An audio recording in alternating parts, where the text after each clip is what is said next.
கதைகளின் கதை நேயர்கள் அனைவருக்கும் வணக்கம். இன்று நாம் காண இருப்பது பிரபல எழுத்தாளர் டென்னிஸ் ஜெகன் அவர்கள் எழுதிய சோழவேங்கை எனும் வரலாற்று த்ரில்லர் நாவலின் இறுதி பாகம்.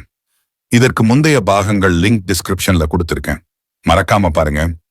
வாங்க இப்ப கதைக்குள்ள போகலாம். விஜயபுரத்தை அடைந்த போது மதியமாகி இருந்தது.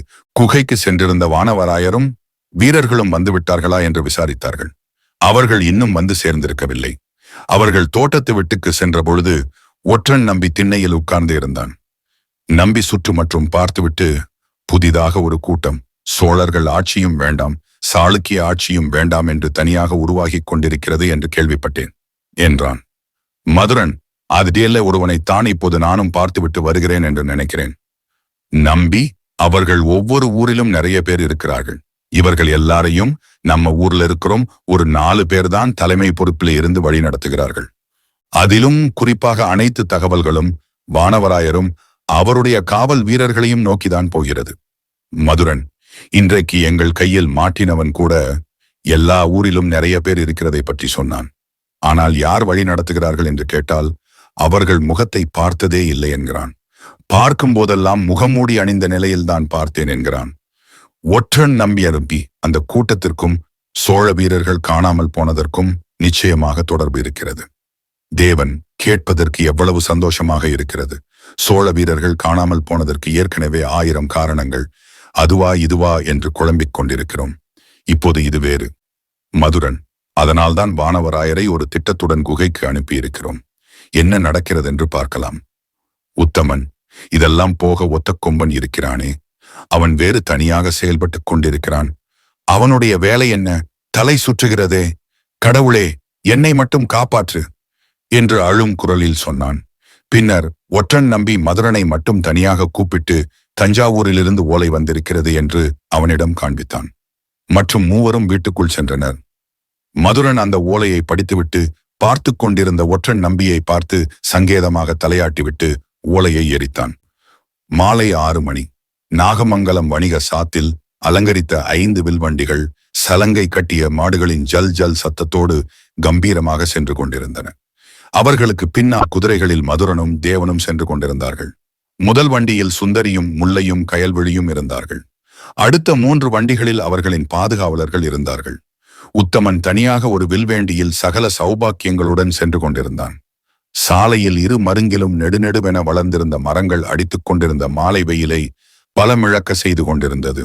வானில் பஞ்சு பொதிகளாய் வெள்ளை மேகங்கள் உலவிக் கொண்டிருந்தன. இடையே கருமேகங்கள் வளைய வந்து இருளடித்து சென்று கொண்டிருந்தன. முதல் வண்டியை ஓட்டிக் கொண்டிருந்த வண்டிக்காரர் குச்சியை சக்கரத்தின் ஓரம் விட்டு சடசடவென்று சத்தம் எழுப்பி குதூகலமாக தெம்மாங்கு பாட்டு பாடியபடி சென்று கொண்டிருந்தார். மூக்குச் சிவந்த பொன்னே அடி, 3 கானம் கேட்ட பொன்னே, நாக்குச் சிவந்த பொன்னே அடி, நான் தாண்டி உன் மாமன், வட்ட வட்ட பாறையிலே புள்ள, வரகரிசி தீட்டையிலே, யார் கொடுத்த சாயச்சீலை ஊர்மெச்ச ஆலவட்டம் போடுதடி, சாயச்சீலை ரொம்ப சிவப்பு, என்னை கண்டாக்க குறிஞ்சிரிப்பு, உன்னை கவர்ந்து போவேனடி, என் கூட வந்தால் தெரியுமடி, பாட்டுக்கு பாட்டறிவேன் நல்ல, பல பாட்டு நான் அறிவேன், எதிர்பாட்டு பாடாவிட்டால் புள்ள, என் பாட்டு ரொம்ப பாவமடி. முதல் வண்டியில் இருந்த முல்லை கயலிடம், தேவனிடம் பேசினாயா? கயல் வருத்தத்துடன், எங்கே அவர் பார்க்க கூட மாட்டேன் என்கிறார். என்னவோ தெரியவில்லை. அதை விடு, நேற்று யாழினி பெரியம்மா வீட்டுக்கு இருவரும் சென்றீர்களே, என்ன சொன்னார்கள்? சுந்தரி, ஆமாம், சித்தியுடன் நானும் முல்லையும் சென்றிருந்தோம். நாளை மறுநாள் மிகப்பெரிய விருந்துக்கு ஏற்பாடு செய்யப்பட்டிருக்கிறதாம். அதனால் நம்மை எல்லாரையும் காலையிலேயே உதவிக்கு வர சொன்னார்கள். வண்டிகளுக்கு பின்னால் குதிரையில் வந்து கொண்டிருந்த தேவன் மதுரனிடம், எப்படியும் நாம் நாகமங்கலம் போய் சேர்வதற்குள் இரவாகிவிடும் போலிருக்கிறதே. மதுரன் சுற்றிலும் பார்த்தபடி சீக்கிரமாக கிளம்பியிருக்கலாம். 3 பெண்களும் அலங்கரித்துக் கொண்டு வருவதற்குள் தாமதமாகிவிட்டது. தேவன், எனக்கென்னவோ இங்கு ஆபத்து வரும் என்று தோன்றவில்லை. மேலும் நாம் நாகமங்கலத்திற்கு வருவோம் என்று யாருக்கு தெரிந்திருக்கும்? வாய்ப்பில்லை. ஆபத்து குடிக்கொண்டிருப்பதெல்லாம் விஜயபுர சுற்று வட்டாரத்தில்தான். முன்னால் சென்று கொண்டிருந்த வண்டிகள் நின்றன. சற்று நேரத்தில் வண்டியில் இருந்து பாதுகாவலன் ஒருவன் ஓடி வந்து, சற்று நேரம் இளைப்பாரி விட்டு செல்லலாமா என்று தேவி கேட்கச் சொன்னார்கள் என்றான். அதற்கு மதுரன், வேண்டாம், ஏற்கனவே நேரமாகிவிட்டது, நாகமங்கலத்திற்கு சென்று ஒரேடியாக இளைப்பாறிக் கொள்ளலாம் என்றான். வண்டிகள் மறுபடியும் கிளம்பின. கொஞ்சம் கொஞ்சமாக இருள் சூழ்ந்து கொண்டிருந்தது. சுற்றிலும் இரு பக்கமும் மரங்கள் அடர்ந்து காடுகளாக காணப்பட்டது. எப்படியும் இன்னும் 2 நாழிகை பயணம் செய்தால்தான் நாகமங்கலத்திற்கு போக முடியும் என்று தோன்றியது. சாலை குறுகலாக ஏதோ ஒரு மேட்டை நோக்கி ஏறியது. வண்டிக்காரர்கள் மாட்டை அடித்து ஓட்ட மேட்டில் வண்டிகள் ஒவ்வொன்றாக ஏறிக்கொண்டிருந்தன. திடீரென்று பூமி அதிர்வது போல் தடதடவென்று சத்தம். அனைவரும் சுற்றிலும் பார்க்க மேட்டில் இருந்து மிகப்பெரிய கல் ஒன்று வண்டிகளை நோக்கி உருண்டு வந்து கொண்டிருந்தது. பார்த்து கொண்டிருந்த வண்டிக்காரர்களும் மதுரனும் தேவனும் ஒரு சேர திடுக்கிட்டார்கள். தேவன் வண்டியை சாலையில் இருந்து திருப்பு திருப்பு என்று கத்தினான். பெரும் சத்தத்துடன் உருண்டு வந்த பாறை மாடுகள் மேல் மோதினால் வண்டியில் இருப்பவர்கள் தூக்கி வீசப்படுவார்கள். வண்டிக்குள் இருந்த 3 பெண்களும் அதிர்ந்து போய் பேச்சு மூச்சற்று இருந்தார்கள். முதல் வண்டிக்காரன் பதறி போய் சாலையில் இருந்து வண்டியை அருகில் இருந்த மரங்களுக்குள் திருப்ப முயற்சித்தான். மாடுகளும் ஒத்துழைக்க கண்ணிமைக்கும் நேரத்தில் திருப்பினான். பின்னால் வந்த ஒவ்வொரு வண்டிக்காரர்களும் சடாரென மாடுகளையும் வண்டியையும் சாலையின் பக்கவாட்டில் இருந்த மரங்களுக்குள் திருப்பிக் கொண்டிருந்தார்கள். கடகடவென உருண்டு வந்த பாறை மயிரிழையில் முதல் வண்டியை மோதாமல் கடந்து உருண்டு அடுத்த 2 வண்டிகள் மேலும் மோதாமல் கடந்தது. 4ஆம் வண்டியை கடந்து வந்து கொண்டிருந்த போது, மதுரன், உத்தமா, கீழே குதித்துவிடு என்று கத்தினான். வண்டியில் இருந்த உத்தமன் கீழே குதித்துவிட கடைசி வண்டிக்காரன் திருப்பிக் கொண்டிருந்த போது கல் நேராக வந்து அவன் வண்டி மேல் டமாரென பெரும் சத்தத்துடன் மோதியது. வண்டி மாடுகளும் வண்டியும் விழுந்து புரண்டதில் தூசி தெரித்தது. மாட்டு வண்டிக்காரன் பக்கவாட்டில் எகிரி குதித்தான். கீழே புரண்ட மாடுகள் அம்மா என்று சத்தமிட்டு கொண்டு எழும்பி நின்று என்னாச்சு என்று எல்லா பக்கமும் பார்த்து கொண்டிருந்தது. வண்டி மேல் மோதிய கல் அதை நசுக்கிக் கொண்டு நிற்க எல்லாம் கண்ணிமைக்கும் நேரத்தில் நடந்து முடிந்தது. பீதியடைந்த அனைவரும் ஒரே இடத்தில் குவிந்தனர். சுந்தரியும் முல்லையும் கயலும் மிரட்சியடைந்த விழிகளுடன் என்ன நடக்கிறது என்று பார்த்து கொண்டிருந்தனர். வருடக்கணக்காக கலை மேல் உள்ள ஆர்வத்தில் நாடகங்களுக்கு சென்று வந்து கொண்டிருக்கிறார்கள். எந்த ஆபத்தும் வந்ததில்லை. ஆபத்துகள் வருவதெல்லாம் சமீபத்தில்தான். சுந்தரியை பொறுத்தவரை ஆபத்தென்றால் திருடர்கள்தான். அதுவும் நகைகளை கொடுத்தால் போய்விடுவார்கள். இந்த மாதிரி ஆபத்துகள் எல்லாம் அவள் சந்தித்ததில்லை. இருள் மொத்தமாக சூழ்ந்திருந்தது. நிலா வெளிச்சத்தை தவிர வேறு வெளிச்சமில்லை. வண்டிக்காரர்கள் விளக்கை ஏற்ற துவங்கினர். வண்டிகளையும் சக்கரங்களையும் சேதம் ஏற்பட்டிருக்கிறதா என்று பரிசோதித்துக் கொண்டிருந்தனர். மதுரன் சுற்றி நின்றவர்களிடம், சரிவான பாதை இது, காட்டுப்பகுதி வேறு, அதனால் கல் உருண்டு வந்திருக்கலாம். வீணாக பயந்து நேரத்தை போக்க வேண்டாம். முதலில் இங்கிருந்து கிளம்பலாம். பேசிக் கொண்டிருந்த போதே கூட்டத்தில் இருந்தவர்கள் ஐயோ என்று ஒருமித்த குரலில் பதறுவது கேட்டது. சாலையில் நின்ற ஒரு சில பேர் பின்வாங்கினர். மதுரன் என்னவென்று பார்க்க அனைவரும் திகிலடைந்து மேட்டை நோக்கி பார்த்து கொண்டிருந்தனர். பாறை உருண்டு வந்த மேட்டில் ஒத்த கொம்பன், கையில் நீளமான வாள், நிலா வெளிச்சத்தில் மின்னும்படி குதிரையில் உட்கார்ந்திருந்தான். விஜயபுரம், அழகிரிசாமி ஆசான் வீடு. மதிய வேளை. வேகமாக வீட்டுக்குள் நுழைந்த ஆறுமுகம் உள்ளே ஊர் பொது சபைக்கு போக தயாராகிக் கொண்டிருந்த அழகிரிசாமி ஆசானை பார்த்து, யோ அழகிரி, ஒரு பெரிய மனுஷன் வந்துட்டு இருக்கேன். உன் பாட்டுக்கு எங்கேயோ போவதற்கு தயாராகி கொண்டிருக்கிறீர். விருந்தாளிகளை வரவேற்கலாம் மாட்டீரா? ஆசான் சற்று கோபமாக, என்னடா ஆறுமுகம், பேச்சு எல்லாம் ஒரு மாதிரி இருக்கு. ஆறுமுகம், பேச்சு ஒரு மாதிரி இல்ல, 2 மாதிரியும் இல்ல, வேற மாதிரி இருக்கும். ஒரு முக்கியமான விஷயம் கேட்டுட்டு போகலாம் என்று வந்தேன். என்னை எப்போ வேலையை விட்டு நிறுத்த போறாய்? ஆசான், வேலையை விட்டு நிற்கப் போகிறாயா? முதலில் அப்படி என்ன வேலை இங்கே நீ பார்த்து கிழித்து விட்டாய்? ஆறுமுகம், என் தகுதிக்கும் திறமைக்கும் நான் உன்னிடம் வேலை பார்த்தது உனக்கு தான் கௌரவம். அதை நீ முதலில் புரிந்து கொள். ஆசான் அவனுக்கு ஏதோ ஆகிவிட்டது என்பதை உணர்ந்து கொண்டு, சரி, நீ தகுதி வாய்ந்தவன்தான். நான் உன் தகுதிக்கு குறைவான வேலையை கொடுத்து விட்டேன், ஒத்துக்கொள்கிறேன். சரி, இந்த வேலையையும் விட்டு நின்று சோற்றுக்கு என்ன செய்ய போகிறாய்? ஆறுமுகம், ஆமாம், அப்படியே மூட்டை மூட்டையாகி பொன்னும் பொருளும் அள்ளி கொடுத்து விட்டு விட்டாய். முதலில் என்னை வேலையை விட்டு நிறுத்து. சோற்றுக்கு நான் என்னமோ பண்ணிக் கொள்கிறேன். ஆசான் கோபமாக, தொடர்ந்து மரியாதை குறைவாய் பேசுகிறாய். இந்த நிமிடமே உன்னை வேலையை விட்டு நிறுத்துகிறேன். ஆறுமுகம், மிக்க மகிழ்ச்சி. பெரிய வேலை, பொல்லாத வேலை. ஒரே ஒரு உதவி செய்ய முடியுமா? ஆசான், என்ன கடைசி மாத சம்பளம் வேண்டுமா? ஆறுமுகம், அது யாருக்கு வேண்டும்? அதை என் தட்சணையாக நீயே கோவில் உண்டியலில் போட்டுவிடு. ஆசான் கடுப்பாக, பின் வேறென்ன வேண்டும்? ஆறுமுகம், தயவு செய்து திரும்பவும் என்னை வேலைக்கு கூப்பிட்டு விடாதே. ஆசான், சோத்துக்கு சிங்கி அடித்து நீயாக வேலைக்கு வருகிறேன் என்று சொன்னால், ஆறுமுகம், அது கனவிலும் நடக்காது. அப்படி நடந்தால் நீ போட்டிருக்கும் நைந்து போன இந்த காலணிகளால் என்னை அடி என்று சொல்லிவிட்டு திமிர்த்தனமாக நடந்து சென்றான். ஆசான் அதிர்ச்சியாகி, இவ்வளவு நாள் நன்றாகத்தானே இருந்தான், என்னாச்சு இவனுக்கு என்று அவன் நடந்து போவதையே பார்த்து கொண்டிருந்தார். விஜயபுரம் வானவராயர் வீடு. மாலை நேரம். கபினிமலை குகைக்கு சென்று வந்திருந்த வானவராயரும் மற்ற வீரர்களும் பேயறைந்தது போல் உட்கார்ந்திருந்தனர்.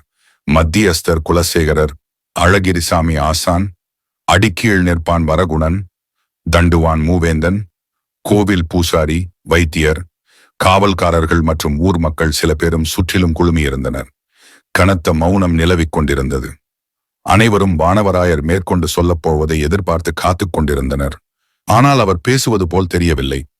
கூட்டத்தில் உட்கார்ந்திருந்த அழகிரிசாமி ஆசானும் மக்களோடு நின்று கொண்டிருந்த ஆறுமுகமும் ஒருவரை ஒருவர் பார்த்து கொண்டு முகத்தை வேறு பக்கமாக திரும்பிக் கொண்டனர்.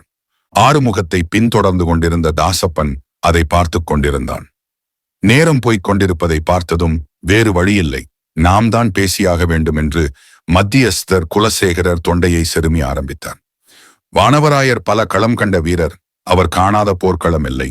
அவரே இப்போது வாயடைத்து உட்கார்ந்திருக்கிறார் என்றால் குகையில் அவர் கண்ட காட்சி எப்படி இருந்திருக்கும் என்று உணர்ந்து கொள்ள முடிகிறது. ஆனால் இப்படி பேசாமல் எவ்வளவு நேரம்தான் உட்கார்ந்திருக்க முடியும்? ஏதாவது ஒரு முடிவு எடுத்தாக வேண்டுமே. வானவராயர் சுதாரித்து, தலைவர் செங்கல்வராயர் வரவில்லையா? அதற்காக தான் காத்திருந்தேன். குலசேகரர், அவர் மாணிக்கராயரை பார்ப்பதற்காக சென்றிருக்கிறார். இரவு வந்துவிடுகிறேன் என்று சொல்லிவிட்டு தான் சென்றார். வானவராயர், விஷயத்தை யாழினி அம்மையாரிடமும் சொல்லிவிடுங்கள். அடிக்கீழ் நிற்பான் வரகுணன் குறிப்பு எடுத்துக்கொண்டு சரி என்று தலையாட்டினான். வானவராயர் பெருமூச்சு விட்டுக்கொண்டு, எவ்வளவு எலும்புக்கூடுகள்! பார்த்ததும் மனசு பதறுகிறது. அனைத்தும் அந்த சோழ வீரர்களின் எலும்புக்கூடுகளாக தான் இருக்கும். நாங்கள் எண்ணிய வரை கிட்டத்தட்ட 90 எலும்புக்கூடுகள். குகையில் இருந்த குளத்துக்குள்ளே இன்னும் சரியாக பார்த்தால் மீதி கிடைக்கலாம். அது மிகவும் ஆழமான குளமாக இருக்கிறது. ஏற்கனவே குகைக்குள்ளே காற்று குறைபாட்டினால் சரியாக செயல்பட முடியவில்லை. அதனால் குளத்துக்குள் மூழ்கி செடி கொடிகளை கற்களை நீக்கி மேலும் எலும்புக்கூடுகளை வெளியே எடுக்க வீரர்களால் முடியவில்லை. வைத்தியர், கொலைக்கான காரணத்தை ஏதாவது அனுமானிக்க முடிந்ததா? வானவராயர், பெரும்பான்மையான எலும்புக்கூடுகளில் எந்த சேதமும் இல்லை. எலும்பு அமைப்பும் சிதையாமல் இருக்கிறது. அதனால் உடல் ரீதியான தாக்குதல்கள் ஏற்பட்டுதான் இறந்திருப்பார்கள் என்று தோன்றவில்லை. ஒரு சில எலும்புக்கூடுகளில் முதுகெலும்பு உடைந்திருக்கிறது. ஒருவேளை மேலிருந்து குகைக்குள் தூக்கி வீசப்பட்ட போது அவர்கள் முதுகெலும்பு உடைந்திருக்கலாம். அதனால் எனக்கு என்ன தோன்றுகிறது என்றால், அவர்கள் குகைக்குள் தூக்கி வீசப்படும் முன்னே வேற ஏதோ ஒரு வகையில, உதாரணத்துக்கு விஷம் மாதிரி வேற ஒரு வகையில கொலை செய்யப்பட்டு இருக்கலாம்.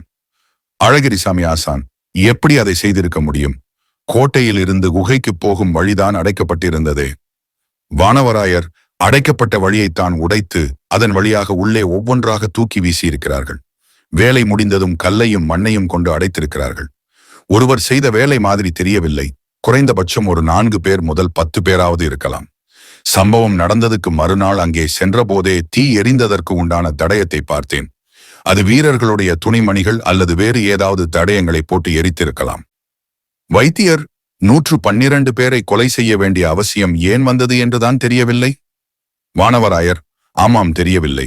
சோழர்கள் இங்கே இருப்பது பிடிக்காதவர்கள் யாராவது அல்லது தனிப்பட்ட முறையில் அவர்களால் பாதிப்பு ஏற்பட்டவர்கள் யாராவது தான் அதை செய்திருக்க வேண்டும். என்னால் சகித்துக் கொள்ள முடியாத விஷயம் என்னவென்றால், இன்னும் 112 பேரை கொலை செய்த கொலையாளிகள் நம்முடன் தான் நடமாடிக்கொண்டிருக்கிறார்கள். அதை நினைக்கும் போதுதான் தாங்க முடியவில்லை.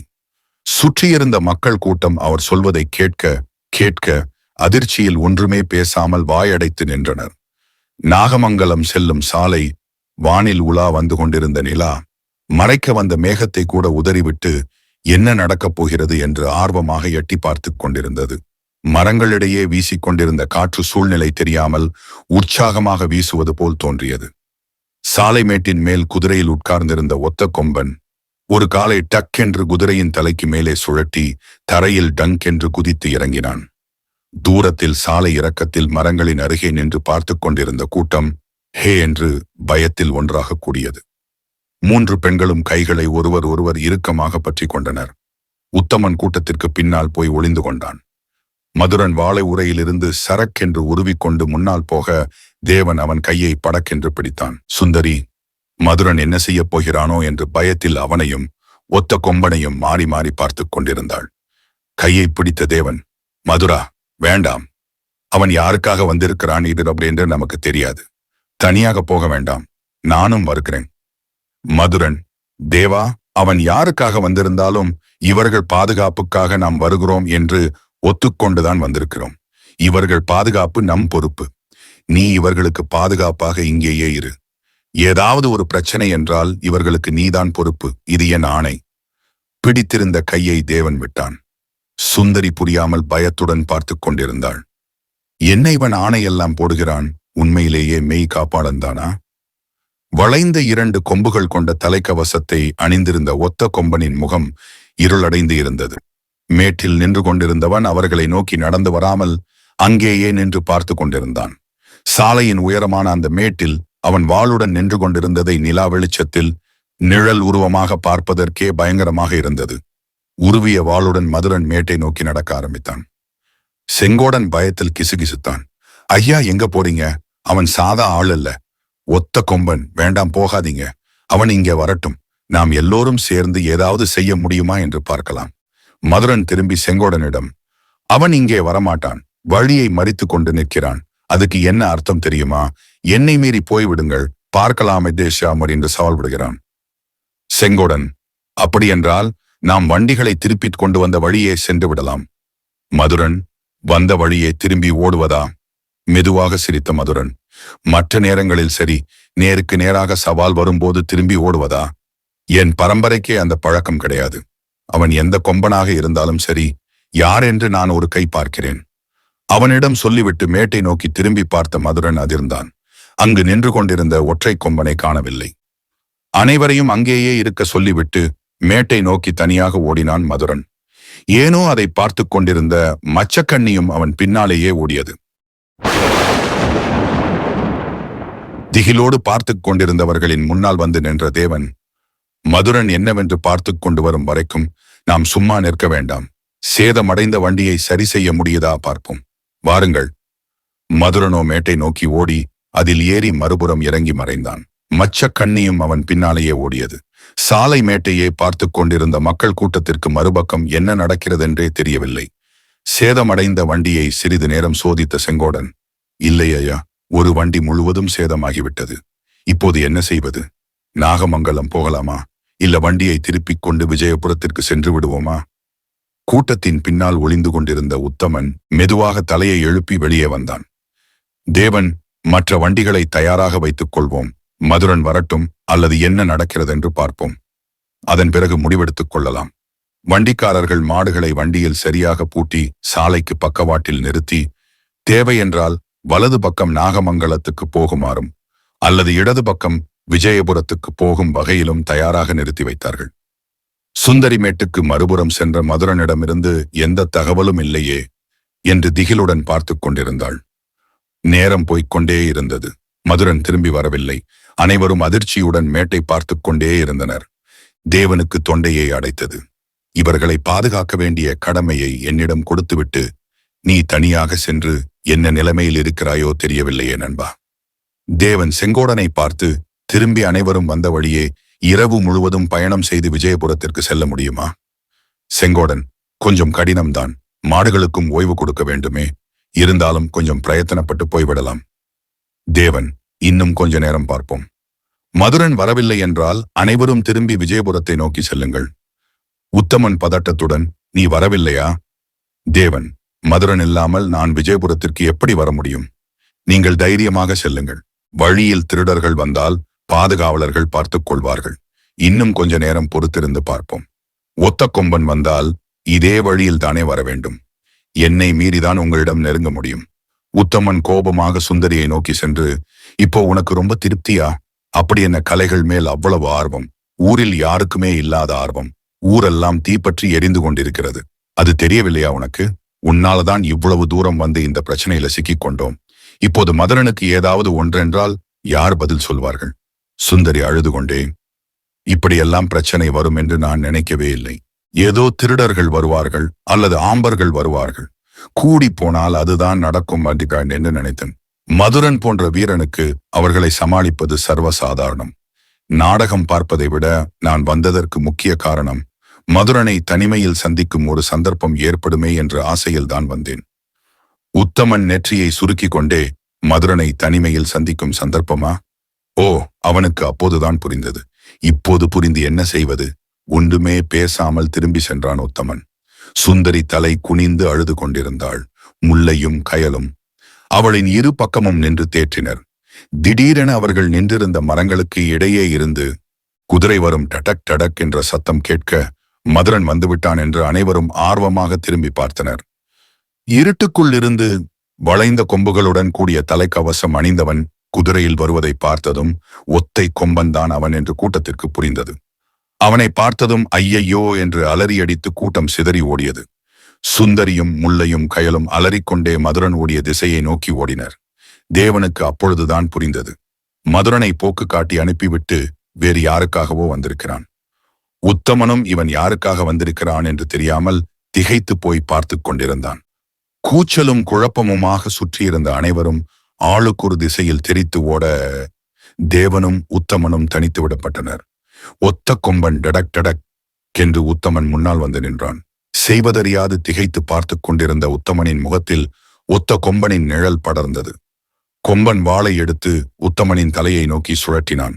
பக்கத்தில் நின்ற தேவன் அதை பார்த்ததும் உத்தமா என்று அவனை நோக்கி பாய்ந்து கீழே தள்ள இருவரும் மண்ணில் உருண்டனர். வாள் விஸ்கென்று காற்றை கிழித்து கொண்டு போனது. கீழே விழுந்து உருண்ட தேவன் உருண்ட வேகத்திலேயே எழும்பி உரையிலிருந்து வாளை உருவி உத்தமனை பின்னால் போக சொல்லிவிட்டு கொம்பனை நோக்கி வாளை நீட்டிக்கொண்டு நின்றான். ஆங்காங்கே சிதறி ஓடிக்கொண்டிருந்தவர்கள் நின்று என்ன நடக்கப் போகிறதோ என்று பதைப்புடன் பார்த்து கொண்டிருந்தனர். தூரத்தில் நின்று பார்த்து கொண்டிருந்த கயல்விழி, வேண்டாம் வந்து விடுங்கள் என்று கதறினாள். குதிரையில் இருந்து மின்னல் வேகத்தில் கீழே குதித்த ஒத்த கொம்பன் தேவனை நோக்கி நடந்து தீச்சக்கரமாக வாளை அதிவேகத்தில் சுழற்றி நாலா பக்கமும் தேவனை தாக்கினான். தேவனும் பின்னோக்கி நகர்ந்தபடியே விடாமல் அவன் வாழ்வீச்சிற்கு ஏற்ப வாளால் தடுத்தபடியே சமாளித்தான்.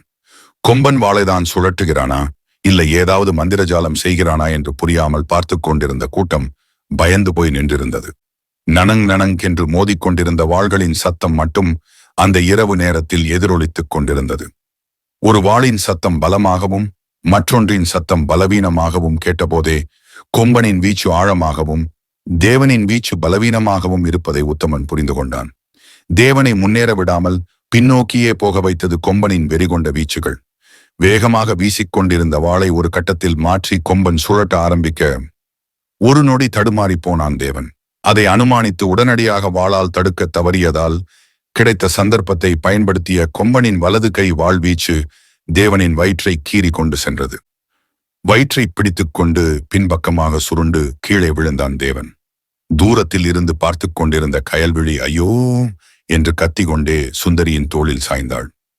அவனை நோக்கிச் சென்று ஒத்த கொம்பன் வாளை உயர்த்தினான். கீழே விழுந்திருந்த தேவன் எழும்ப முயற்சிக்க கொம்பன் அவனை காலால் எட்டி உதைத்தான். 8 அடி பறந்து விழுந்த தேவன் கஷ்டப்பட்டு வயிற்றை பிடித்துக் கொண்டு மெதுவாக எழுந்து நின்றான். அவன் அருகே சென்ற ஒத்த கொம்பன் வெறித்தனமாக வாளை வீச தேவன் அதை பலகீனமாக தடுக்க முற்பட்ட போது தேவன் கையில் உள்ள வாள் காற்றில் பறந்து தூரத்து இருட்டில் எங்கேயோ போய் விழுந்தது. பார்த்து கொண்டிருந்த கூட்டம் வாயடைத்து போய் நின்றது. அதிர்ச்சியான உத்தமன் ஐயையோ அடுத்த வீச்சில் தலையை கொய்த்து விடுவானே என்று பதறி கொண்டிருந்த தருணத்தில் தருண் தில் ஹோ என்று ஆங்காங்கே பார்த்து கொண்டிருந்தவர்களின் உற்சாக ஆரவாரம் கேட்டது. உத்தமன் சத்தமிட்டவர்களை எதற்காக இவர்கள் சத்தமிடுகிறார்கள் என்று பார்த்தான். அனைவரின் பார்வையும் சாலைமேட்டை நோக்கியிருந்தது. உத்தமன் படார் என்று திரும்பி சாலைமேட்டை பார்த்தான். பார்த்த நொடியில் பரவசமாகி உத்தமன் கண்களில் அவனையும் அறியாமல் கண்ணீர் வந்தது. வானை நோக்கி உயர்த்திய வாளோடு ராஜ கம்பீரமாக குதிரையில் அமர்ந்திருந்தான் மதுரன். அடுத்த நொடி கால்களால் பக்கவாட்டில் இறுக்கமாக தட்ட மச்சக்கண்ணி பாய்ந்தது. குதிரை கொம்பனை நெருங்குவதற்கு சற்று முன்னால் லகானை டக்கென்று இழுத்துவிட்டு பிடரி பக்கமாக சாய புயல் வேகத்தில் வந்த குதிரை சடார் என்று சறுக்கிக் கொண்டு நின்று புழுதியை கிளப்பியது. குதிரை கழுத்தை பிடித்து கீழே விழாமல் உட்கார்ந்திருந்த மதுரன் துள்ளி ஒத்தை கொம்பன் முன்னால் குதித்து இறங்கினான். ஒத்தை கொம்பன் படார் என்று மதுரனை நோக்கி திரும்பினான். திரும்பிய வேகத்தில் அவனின் உச்சகட்ட கோபம் தெரிந்தது. அவன் உடலில் அணிந்திருந்த தலை மற்றும் உடல் கவசங்கள் மின்னிக் கொண்டிருக்க, தெரியாத ஒரே பிரதேசம் முகம்தான். ஏற்கனவே சூழ்ந்திருந்த இருளும் கருமை படர்ந்த அவனின் முகமும் பார்த்து கொண்டிருந்தவர்களுக்கு பீதியை அதிகப்படுத்தும் விஷயமாக இருந்தது. போதாக்குறைக்கு மரங்களில் இருந்து அடித்துக் கொண்டிருந்த காற்று விஸ் விஸ் என்று சத்தமிட்டுக் கொண்டிருந்தது. மின்னல் வேகத்தில் வாளால் வலது இடது மேல் கீழ் என்று பாரபட்சமில்லாமல் எல்லா பக்கமும் சுழற்றி அசுரத்தனமாக கொம்பன் மதுரனை வெறிகொண்டு தாக்க, அந்த வாழ்வீச்சுக்கு ஏற்ப மதுரன் மேல் கீழ் வலது இடது என்று திரும்பி வளைந்து நெளிந்து புலி அடவு முறையை பின்பற்றி வீச்சுக்களை லாவகமாக தடுத்தான். சுற்றி நின்று பார்த்து கொண்டிருந்தவர்களுக்கு இருவரின் முகமோ உருவமோ எதுவுமே புலப்படவில்லை. யார் எங்கு இருக்கிறார்கள் என்று எதுவுமே தெரியவில்லை. அவ்வளவு வேகத்தில் சக்கரகாரமாக சுழன்று சுழன்று வாழ்வீச்சு நடந்து கொண்டிருந்தது. கிளங் கிளங் என்ற சத்தம் மட்டும் எதிரொலித்தது. இரண்டு வாள்களும் சரி சம வீரியத்தில் மோதுவதால் தான் இந்த சத்தம் என்று பார்த்து கொண்டிருந்த தேவன் உணர்ந்து கொண்டான். நேர் போய்க் கொண்டிருந்தது. புழுதி பறந்து கொண்டிருந்தது. இருள் இறுகி கொண்டிருந்தது. பார்த்து கொண்டிருந்தவர்களின் பயமும் பதட்டமும் பெருகிக் கொண்டிருந்தது. இருதரப்பும் ஓய்வது மாதிரி தெரியவில்லை. மதுரனின் புஜங்களில் மார்பில் ஒற்றை கொம்பனின் வாழ்கீறி இருந்தது. ஆனால் கொம்பன் மார்பு கவசம் அணிந்திருந்ததால் ஒரே வழி கழுத்துக்கு மேல் அல்லது இடுப்புக்கு கீழ் தாக்குவதுதான் என்று மதுரன் உணர்ந்து கொண்டான். இடுப்புக்கு கீழ் தாக்குவது வீரர்களுக்கு அழகல்ல. கழுத்துக்கு மேல் வரும் மதுரனின் வீச்சுகளை கொம்பன் லாவகமாக தடுப்பதால் மதுரன் அசந்து போனான். என்ன இருந்தாலும் ஒற்றை கொம்பன் உண்மையிலேயே வீரன்தான். நிதானமாக யோசிப்பதற்கு கூட நேரமில்லாமல் இரண்டு வாள்களும் பேசிக் கொண்டிருந்தன. எந்த பக்க வாள் தளர்ந்தாலும் தலை போய்விடும் என்ற நிலைமை. ஒற்றை கொம்பன் தளர்வது போல் தெரியவில்லை. மதுரனை முன்னேற விடாமல் பின்னோக்கியே வாழ்வீச்சுக்களால் நகர்த்தி சென்று கொண்டிருந்தான் ஒற்றை கொம்பன். கிடைத்த ஒரு சின்ன சந்தர்ப்பத்தில் இடது கிறுக்கி போட்டு மதுரன் விலாவீச்சு ஒன்று வைத்தான். விலா பகுதியில் ஒற்றை கொம்பனுக்கு கவசம் இல்லாததால் விலாவை கிழித்துக் கொண்டு போனது. ரத்தம். அவனுடைய வாள் முதன்முறையாக ரத்தத்தை பார்த்ததும் மதுரனுக்கு புரிந்து போனது. இது உண்மையான அமானுஷ்ய ஒற்றை கொம்பன் அல்ல. எவனோ ஒற்றை கொம்பன் வேடமிட்டு வந்திருக்கிறான். ஆவேசமான மதுரன் புலி போல் எகிரி குதித்து முன்னோக்கி வாள் வீச்சுக்களை இறக்க முதன்முறையாக ஒற்றை கொம்பன் பின்வாங்கினான். முன்னோக்கி மதுரன் ஆக்ரோஷமாக எல்லா பக்கமும் வீச்சுக்களை இறக்கிக் கொண்டே வந்தான். ஒத்தை கொம்பன் அதை தடுத்துக் கொண்டே பின்னோக்கி போய்க் கொண்டிருந்தான். பார்த்து கொண்டிருந்த உத்தமனும் தேவனும் ஹே என்று கைத்தட்டி மதுரா விடாதே என்று சத்தமிட்டனர். மதுரன் முதன்முறையாக முன்னேறிக் கொண்டிருக்கிறான் என்று ஆங்காங்கே நின்ற கூட்டத்தினருக்கும் புரிந்து போனது. ஒரு நாழிகை கடுமையான வாட்போருக்கு பின் ஒத்த கொம்பன் வாளை உயர்த்தி மதுரனை வெட்ட அதை குறுக்கு வாட்டில் தடுத்தான் மதுரன். இரண்டு பேரும் வாள்களை அப்படியே உயர பிடித்தபடி உறைந்து சில நொடிகள் நிற்க, ஹோவென்று அடித்துக் கொண்டிருந்த இரவு காற்றின் சத்தத்தை தவிர வேறு எந்த சத்தமும் கேட்கவில்லை. சுத்தி இருந்த கூட்டம் இழுத்து பிடித்த மூச்சை விடாமல் அதிர்ச்சியுடன் பார்த்து கொண்டிருந்தது. வாளை அழுத்தி பிடித்தபடியே ஒத்த கொம்பனின் இருள் சூழ்ந்த முகமும் மதுரனின் ஒளிரும் முகமும் நேருக்கு நேராக மிக அருகில் சந்தித்தது. பின்னர் சடார் என்று வாளை இழுத்து வானத்தை நோக்கி காட்டியபடி ஹே ஹே ஹே என்று ஒத்த கொம்பன் ஓங்காரமாக அலறினான். அதைத் தொடர்ந்து வாளை மதுரனை நோக்கி காட்டியபடி கொம்பன் ஒவ்வொரு அடியாக பின்னோக்கி நடந்தான். பக்கத்தில் நின்ற குதிரையில் ஏறினான். அவன் கிளம்பப் போகிறான் என்று மதுரன் உணர்ந்த தருணத்தில் சுத்தி இருந்த அனைவரையும் ஒரு தடவை பார்த்துவிட்டு மரங்களுக்குள் குதிரையை விரட்டி சென்று மறைந்தான். பார்த்து கொண்டிருந்த காவலாளிகள் அனைவரும் ஓடி வந்து மதுரனை அள்ளி தூக்கி கொண்டாடினர். சற்று தள்ளி நின்றிருந்த சுந்தரி பூரித்து போனாள். தேவன் ஓடி வந்து நண்பா என்று கட்டியணைத்துக் கொண்டான். உற்சாக வெள்ளம் கரை புரண்டு ஓடியது. ஒத்தை கொம்பனை புறமுதுகிட்டு ஓட செய்த மதுரன் வாழ்க வாழ்க என்று கோஷமிட்டனர். மதுரன் வாளை உயர்த்தி காண்பித்து நிறுத்துங்கள் என்று சைகை செய்தான். வந்தவன் உண்மையான ஒத்தை கொம்பன் அல்ல. ஒத்தை கொம்பன் பேரில் எவனோ ஒரு போலி. இவ்வளவு நாட்கள் இவன்தான் ஊருக்குள் ஒத்தை கொம்பனாக சுற்றி திரிந்து கொண்டிருக்கிறான். செங்கோடன் அசலோ போலியோ வந்தவனை உங்கள் துணிவால் புறமுதுகிட்டு ஓட செய்தீர்களே, நீர் உண்மையில் ஒரு மாவீரன். சுந்தரியும் மற்ற இருவரும் மதுரன் அருகே வந்து மன்னித்துக் கொள்ளுங்கள் என்று சொன்னார்கள். மதுரன், பரவாயில்லை, ஆபத்து வரும் என்று தெரிந்துதான் வந்தேன். அதனால் நீங்கள் வருத்தப்பட வேண்டாம். இங்கு வந்ததால் தான் சில உண்மைகளை கண்டுபிடிக்க முடிந்தது. தேவன், ஆனால் ஆள் யார் என்று கண்டுபிடிக்க முடியாமல் போய்விட்டதே என்று வருத்தப்பட்டான். மதுரன், பரவாயில்லை, இவன் போலி என்று தெரிந்ததே போதும். ஆள் யாரென்று எளிதாக கண்டுபிடிக்க ஒரு வழி இருக்கிறது. அது மட்டுமில்லாமல் ஒற்றை கொம்பன் அதிகாரியைத்தான் கொல்ல வந்திருக்கிறான் என்று உண்மையும் வெளிவந்திருக்கிறது. உத்தமன், எப்படி ஒத்தை கொம்பனை கண்டுபிடிப்பீர்கள்? மதுரன் சிரித்தபடி, சொல்கிறேன் சொல்கிறேன். அதற்கு முன்னால் கண்ணகி நாடகம் பார்க்க வந்தவர்கள் ஏமாந்து போய்விட வேண்டாம். காயங்களுக்கு மருந்திடவும் வேண்டும். நாம் நாகமங்கலம் கிளம்புவோம். வண்டிகள் நாகமங்கலத்தை நோக்கி கிளம்பின. விஜயபுரம், தோட்டத்து வீடு. மறுநாள் மதியம். தேவன், மதுரா, சிறிது நேரம் ஓய்வு எடுத்துக்கொள். நேற்று நடந்த சண்டையும் இன்றைய பயணமும் நிச்சயம் உனக்கு களைப்பை ஏற்படுத்தியிருக்கும். மதுரன், அது எனக்கு களைப்பை ஏற்படுத்தவில்லை. பிரச்சனை இன்னும் முடிவுக்கு வராததுதான் களைப்பு ஏற்படுத்துகிறது. ஆனால் ஒரு விஷயம் தெளிவாக தெரிகிறது. ஒத்த கொம்பனும் மற்றும் ஒரு சிலரும் சேர்ந்து சோழர்கள் கூட்டத்தை அழிக்கிறார்கள். கோட்டையில் தங்கியிருந்த சோழ வீரர்களும் காணாமல் போனதற்கும் இவர்கள்தான் பொறுப்பாக இருக்க முடியும். இன்னொரு கூட்டம் வௌவால் பேயை ஏவி விட்டு ராயர் குடும்பத்தை அழித்துக் கொண்டிருக்கிறார்கள். அவர்கள்தான் ஊருக்கு 4 பேரை பிடித்து வைத்துக் கொண்டு தனியாக செயல்பட்டுக் கொண்டிருக்கிறார்கள். தேவன், நேற்று சண்டையில் ஒரு குறிப்பிட்ட தகுந்த விஷயம் என்னவென்றால், அந்த பெண் சுந்தரி உன் மேல் உள்ள காதலை வெளிப்படுத்தி இருக்கிறாள். மதுரன், ரொம்ப முக்கியம். அதுதான் முன்னமே நமக்கு தெரிந்த விஷயம் ஆயிற்றே. பாவம், அந்த பெண் தேவையில்லாமல் ஆசையை வளர்த்துக் கொள்கிறாள். நான் தான் உன்னிடம் ஏற்கனவே சொல்லியிருந்தேனே, அவள் மிகவும் அழகாக இருக்கிறாள். எனக்கு அவள் மேல் கொஞ்சம் கூட காதல் வரவில்லை. நான் நினைத்துக் கொண்டிருக்கிற விஷயமே வேறு. தேவன், உன் மனது எனக்கு தெரியாதா என்று கண்ணடித்தான். மதுரன் பேச்சை மாற்றி, இல்லை, இந்த பிரச்சனையை எவ்வாறு முடிவு கொண்டு வருவது என்று யோசித்துக் கொண்டிருக்கிறேன். அப்போது அங்கே வந்த ஒற்றன் நம்பி நேற்று வானவராயர் குகைக்கு போனதையும் சோழ வீரர்கள் சடலங்களை கண்டுபிடித்ததை பற்றியும் விலாவாரியாக தெரிவித்தான். கேட்டுக்கொண்டிருந்த அனைவரும் அதிர்ந்தார்கள். உத்தமன், நான் சந்தேகப்பட்டது சரியாக போயிற்று. 112 பேரையும் ஒரே சமயத்தில் கொல்வதென்றால் நேரடியாக தாக்கி செய்திருக்க முடியாது. அவர்களுக்கு விஷம் கொடுத்து கொன்று குகையில் தூக்கி வீசி இருக்க வேண்டும். தேவன், மதுரா, நீ சொன்ன மாதிரி ஒத்த கொம்பனும் அவனை சார்ந்த ஒரு சில பேர் சோழ வீரர்களை அழிக்க வேண்டும் என்று நினைக்கிறார்கள். அவர்களின் வேலையாக தான் இருக்க வேண்டும். யாரோ சோழ கடகம் இந்த ஊரில் இருக்கக்கூடாது என்று விரும்புகிறார்கள். மதுரன், உங்களுக்கெல்லாம் ஒரு விஷயம் சொல்கிறேன், கேளுங்கள். சோழ கடகம் இந்த ஊரில் இருக்கக்கூடாது என்று விரும்பியவர்களுக்காக தஞ்சாவூரில் இருந்து வந்த செய்தி. இன்னும் 2-3 நாட்களில் கீழே சாளுக்கிய போருக்கு சென்ற கடகத்தில் ஒரு சிறிய பகுதி, அதாவது 300க்கும் மேற்பட்ட வீரர்கள் கோட்டைக்கு வருகிறார்கள்.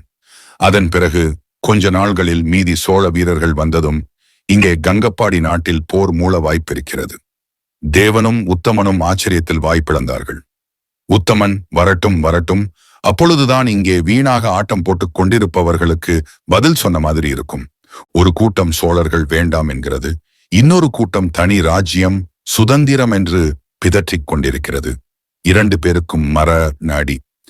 மதுரன், அதன் பிறகு ஓலையில் வந்த இன்னொரு முக்கிய விஷயம் என்று சொல்ல ஆரம்பிக்கும் போது தாசப்பன் வேகமாக வீட்டுக்குள் நுழைந்தான். உத்தமன், வா தாசப்பா, நேத்து உன்னுடைய நிகழ்ச்சி நிரல் என்ன? தாசப்பன், அதைத்தான் உங்களிடம் சொல்ல ஓடோடி வருகிறேன். என்ன நடந்தது என்று சொன்னால் ஆச்சரியப்படுவீர்கள்.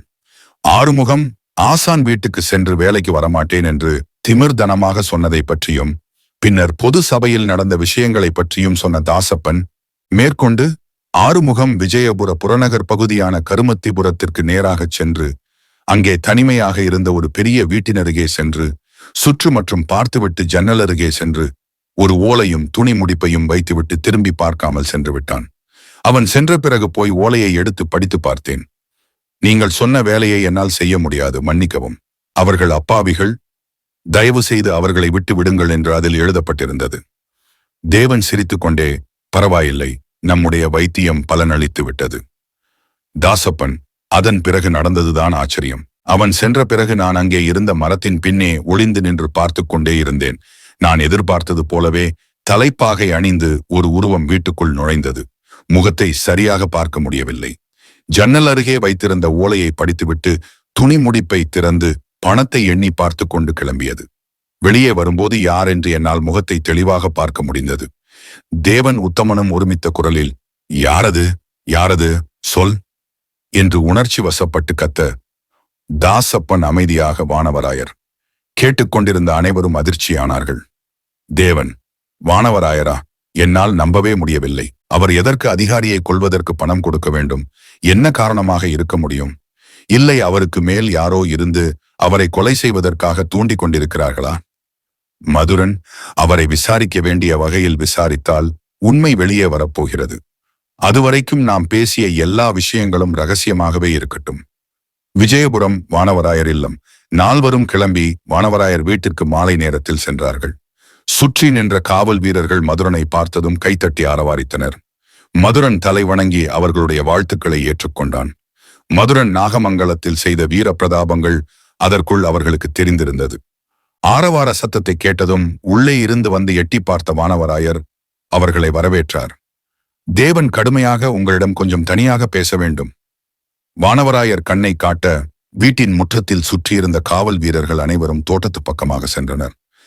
தேவன், சோழ வீரர்களின் நிலைமையை நீங்கள் குகைக்குள் சென்று கண்டுபிடித்ததில் எங்களுக்கு மிக்க மகிழ்ச்சி. இருப்பினும் சமீப காலமாக உங்களுடைய நடவடிக்கையின் மேல் எங்களுக்கு திரும்ப திரும்ப சந்தேகம் ஏற்படுத்தி கொண்டே இருக்கிறது. வானவராயர் நெற்றியை சுருக்கி, என்ன சந்தேகம்? மதுரன், நீங்கள் நிச்சயமாக சோழ வீரர்கள் சடலங்களை கண்டுபிடித்து விடுவீர்கள் என்று எங்களுக்கு தெரியும். அதனால்தான் உங்களை அனுப்பி வைத்தோம். அவர்கள் இருவருமே பேசிக் கொண்டிருந்ததால் உத்தமன் எதுவும் பேசாமல் அமைதியாக உட்கார்ந்து இருந்தான்.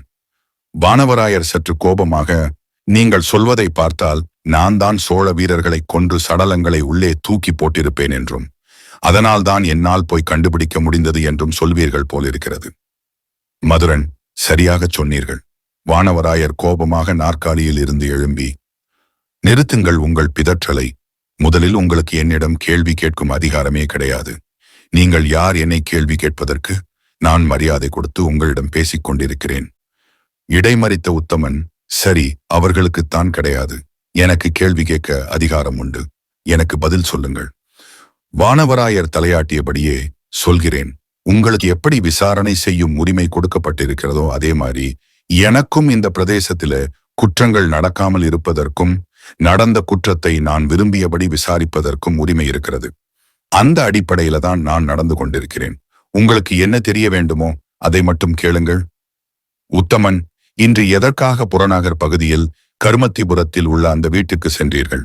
அங்கு உங்களுக்கு என்ன வேலை? எங்களை கொலை செய்ய நினைக்கும் நபர்களுக்கும் உங்களுக்கும் என்ன தொடர்பு? வானவராயர், அது எனக்கு தெரியாது.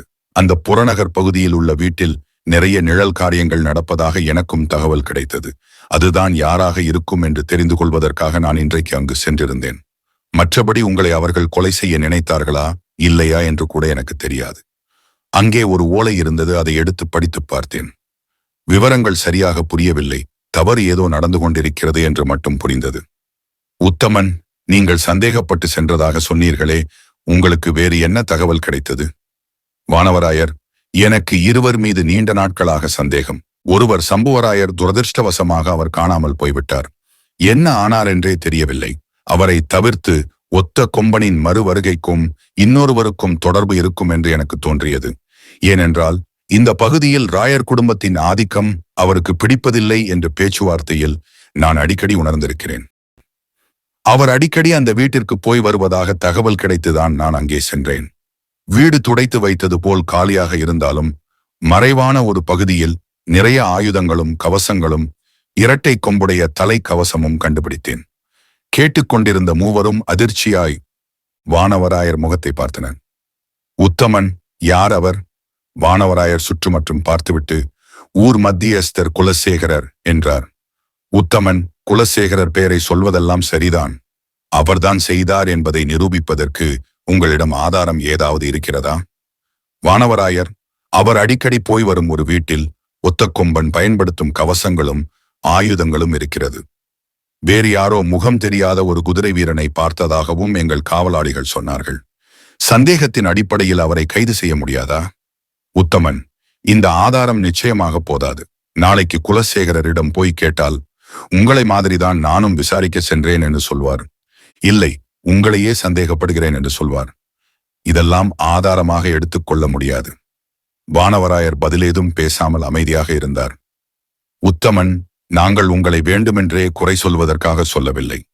எங்கே போய் என்ன விசாரித்தாலும் எல்லா ஆதாரமும் உங்களை நோக்கிதான் காண்பித்துக் கொண்டிருக்கிறது. அதனால் நீங்கள் குற்றமில்லாதவன் என்று நிரூபிக்க வேண்டிய பொறுப்பு உங்களிடம் இருக்கிறது. அதை உணர்ந்தாவது தயவு செய்து செயலாற்றுங்கள். நாற்காலியில் இருந்து கிளம்புவதற்காக எழும்பினான் உத்தமன். பக்கத்தில் நின்றிருந்த மதுரனையும் தேவனையும் ஒருமுறை பார்த்துவிட்டு, வானவராயரே, 112 சோழ வீரர்கள். எவ்வளவு கொடூர மனம் படைத்தவனாக இருந்தால் துளி அளவு இரக்கம் கூட இல்லாமல் கொலை செய்து நாயை தூக்கி போடுவது போல் குகையில் தூக்கி போட்டுவிட்டு எதுவுமே தெரியாதது போல் ஊருக்குள் உலவிக் கொண்டு இருப்பார்கள். அவர்களுக்கு எப்படிப்பட்ட ஒரு பாடம் கற்பிக்க வேண்டும்? ஒவ்வொரு நாளும் அந்த வீரர்களின் பெண்டுகள் பிள்ளைகள் அவர்களை நினைத்து கதறி அழுது கொண்டிருக்கிறார்கள். அந்த கண்ணீருக்கு ஒரு பதில் வேண்டாமா?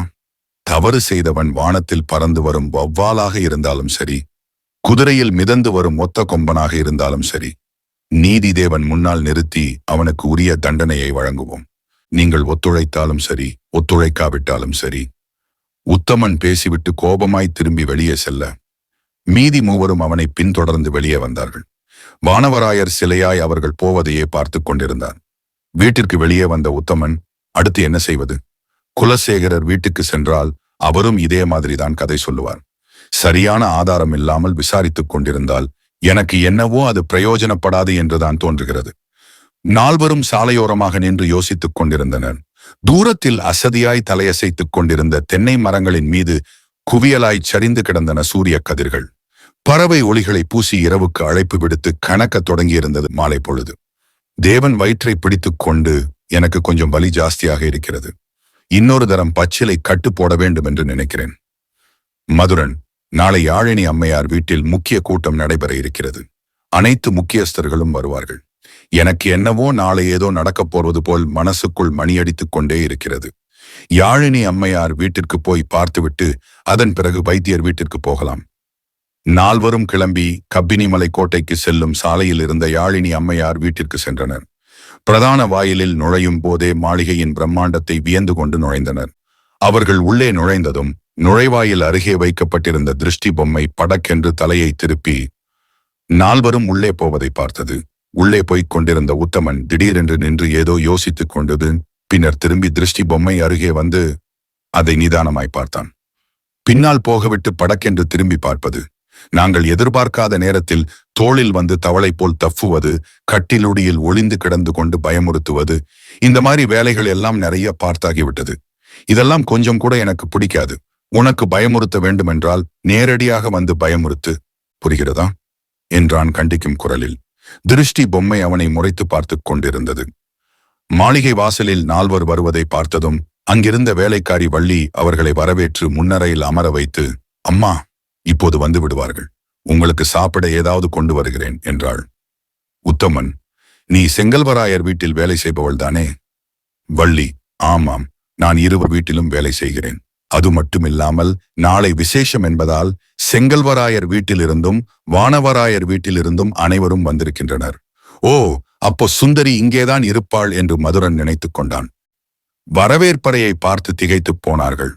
தரை முழுவதும் பளிங்கு கற்கள், அருமையான சித்திர வேலைப்பாடுகளுடன் கூடிய விதானம், வெள்ளை கற்களில் நுணுக்கமான வேலைப்பாடுகளுடன் கூடிய சாளரங்கள், அதில் சூரிய ஒளி சரியாக உள்நுழையும் படிக்கு அமைந்த பூ வேலைப்பாடுகள், மேல் வளைவிலிருந்து சங்கிலியால் இணைக்கப்பட்ட கொத்து விளக்குகள் என பார்க்கும் இடமெல்லாம் அழகு ஆரவாரித்துக் கொண்டிருந்தது. சாம்பிராணி புகையும் கற்பூர புகை மணமும் அந்த மாளிகை முழுவதும் வீசி கொண்டிருந்தது. வள்ளி உள்ளே சென்று மதுரன் வந்திருப்பதை சொல்லியிருப்பாள் போலிருக்கிறது. சுந்தரி உடனே ஓடோடி வந்து அவர்களை வரவேற்று வணங்கி குடிப்பதற்காக பழரசங்களை கொடுத்தாள். பெரியம்மா மாடிக்கு பூஜை செய்ய சென்றிருந்தார்கள். அவர்கள் வரும் நேரம்தான், இதோ அவர்களே வந்துவிட்டார்களே என்று அவள் மாடிப்படிகளை பார்த்து பேச, வெளிர் நீல வண்ண விழிகள், குமிழ மலர் போன்ற மூக்கு, தங்க அரளி நாசியும், செந்நிற ரோஜா மலர்களை போன்ற பவள இதழ்களும், கரிய குழல் முடிச்சுகள் ஒரு பக்கம் மார்பில் விழுந்து புரள, பளிங்கு போன்ற கரங்களில் வளைகள் குலுங்க, வானத்து நிலவு பூமியில் பெண்ணுரு கொண்டு இறங்கி வருவது போல், அழியாத ஓவியம் ஒயிலாக நடைபயின்று வருவதைப் போல், செம்மலர் பாதங்களை படிக்கட்டுகளில் பதித்து இறங்கி வந்து கொண்டிருந்தாள் அந்த எழில் நங்கை. திரும்பி பார்த்த நால்வரும் அவள் அழகு ஏற்படுத்திய பூகம்பத்தில் அதிர்ந்து போய் பார்த்து கொண்டிருந்தனர். அறிமுகப்படுத்திய சுந்தரியே நால்வரும் யாழினியை வைத்த கண் வாங்காமல் பார்த்து கொண்டிருப்பதை பார்த்ததும் ஒரு மாதிரி அசௌரியமாக நின்று கொண்டிருந்தாள். யாழினி அவர்கள் நால்வர் அருகே வந்து வணக்கம் தெரிவித்தாள். நால்வரும் மந்திரத்தால் கட்டுண்ட பொம்மை போல் எழும்பி மெதுவாக கையை உயர்த்தி வணக்கம் தெரிவித்தனர். பக்கத்தில் நின்ற சுந்தரி தொண்டையை செரும, விசாரணைக்காக வந்திருக்கிறோம் என்ற விஷயமே அவர்களுக்கு அப்போதுதான் ஞாபகத்திற்கு வந்தது. யாழினி, நீங்கள்தான் விசாரணைக்கு வந்த அதிகாரியா என்று மதுரனை பார்த்து கேட்க, உத்தமன், இல்லை, நான் தான் என்று முன்னே வந்து நின்றான். யாழினி, மன்னிக்க வேண்டும், உங்களை முன்பே சந்திக்க வேண்டும் என்று நினைத்தேன். சந்தர்ப்பம் அமையவில்லை. தற்போது தாங்கள் வந்த காரணம்?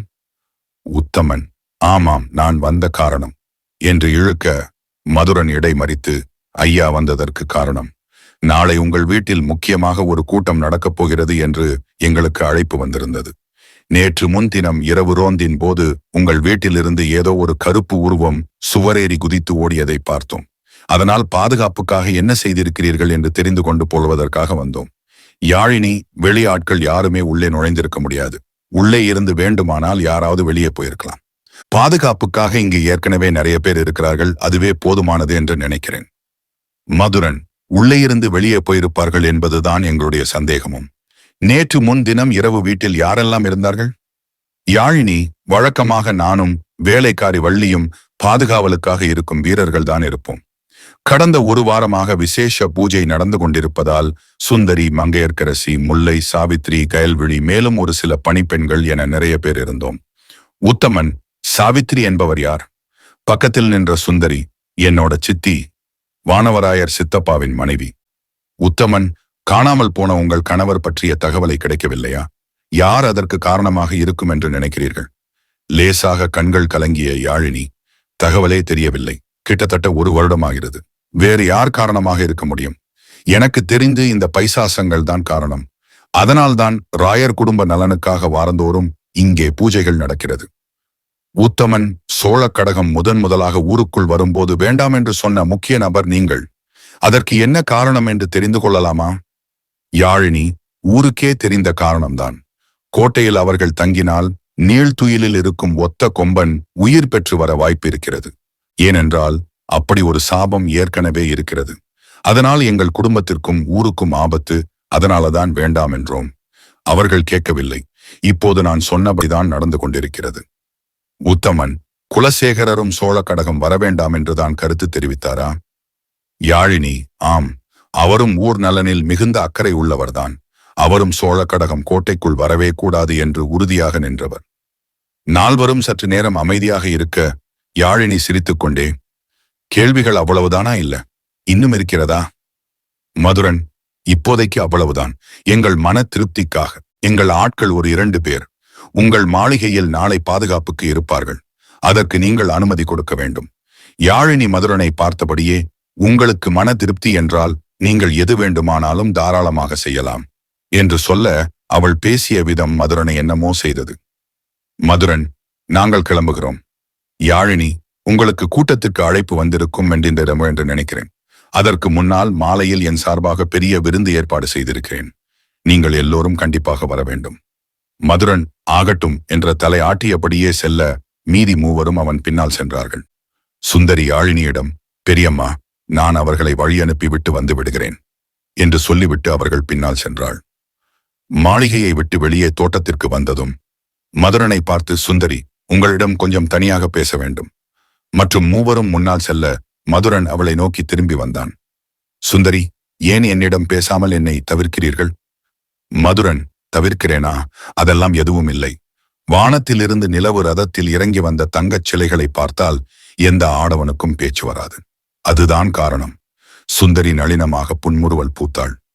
மதுரன், அது மட்டுமில்லாமல் சோழ வளநாட்டில் இருக்கக்கூடிய பிரச்சனைகளே அளவுக்கு அதிகமாக இருக்கிறது. அதனால் வேறு விஷயங்களை பற்றி யோசிப்பதற்கு கூட நேரம் இருப்பதில்லை. அவனுடன் ஏதாவது பேசிக் கொண்டிருக்க வேண்டும் என்றே தோன்றியது சுந்தரிக்கு. சுந்தரி, நீங்கள் குலசேகரரை பற்றி கேட்டீர்கள் அல்லவா? உங்களிடம் ஒரு விஷயம் சொல்ல தோன்றியது, அதனால்தான் வந்தேன். மதுரன், சொல்லுங்கள். சுந்தரி, சோழ வீரர்கள் காணாமல் போனதற்கு ஒரு சில நாட்களுக்கு முன்னால் குலசேகரர் எங்கள் வீட்டிற்கு வந்திருந்தார். மிகவும் வருத்தப்பட்டு என் தந்தையாரிடம் பேசிக் கொண்டிருந்தார். ஒரு தடவை அவர் கோட்டைக்கு சென்றிருந்த போது கோட்டையில் இருந்த வீரர்களும் உபதளபதி எல்லாளனும் தரக்குறைவாக பேசிவிட்டார்கள். கோட்டையில் அவர்கள் தங்க வேண்டாம் என்று சொன்னதற்காக அவமரியாதை செய்துவிட்டார்கள் என்று குறைபட்டுக் கொண்டார். அது மட்டுமில்லாமல் அவர்களுக்கு தகுந்த பாடம் கற்பிக்க வேண்டும் என்றும் சொல்லிக் கொண்டிருந்தார். அதற்கு என் தந்தை, அவர்கள் என்னிடமும் அப்படித்தான் நடந்து கொள்கிறார்கள். அதற்கு என்ன செய்ய முடியும்?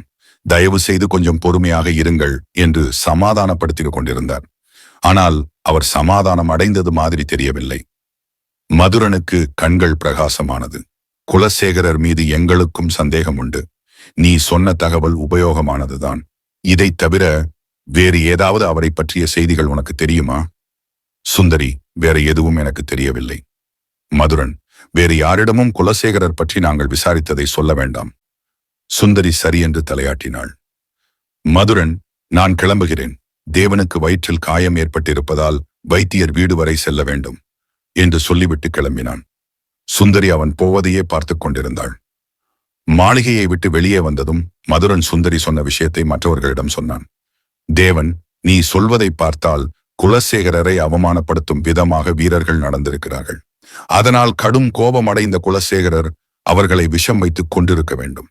ஏற்கனவே ராயர் குடும்பத்து செல்வாக்கு அவருக்கு பிடிக்கவில்லை.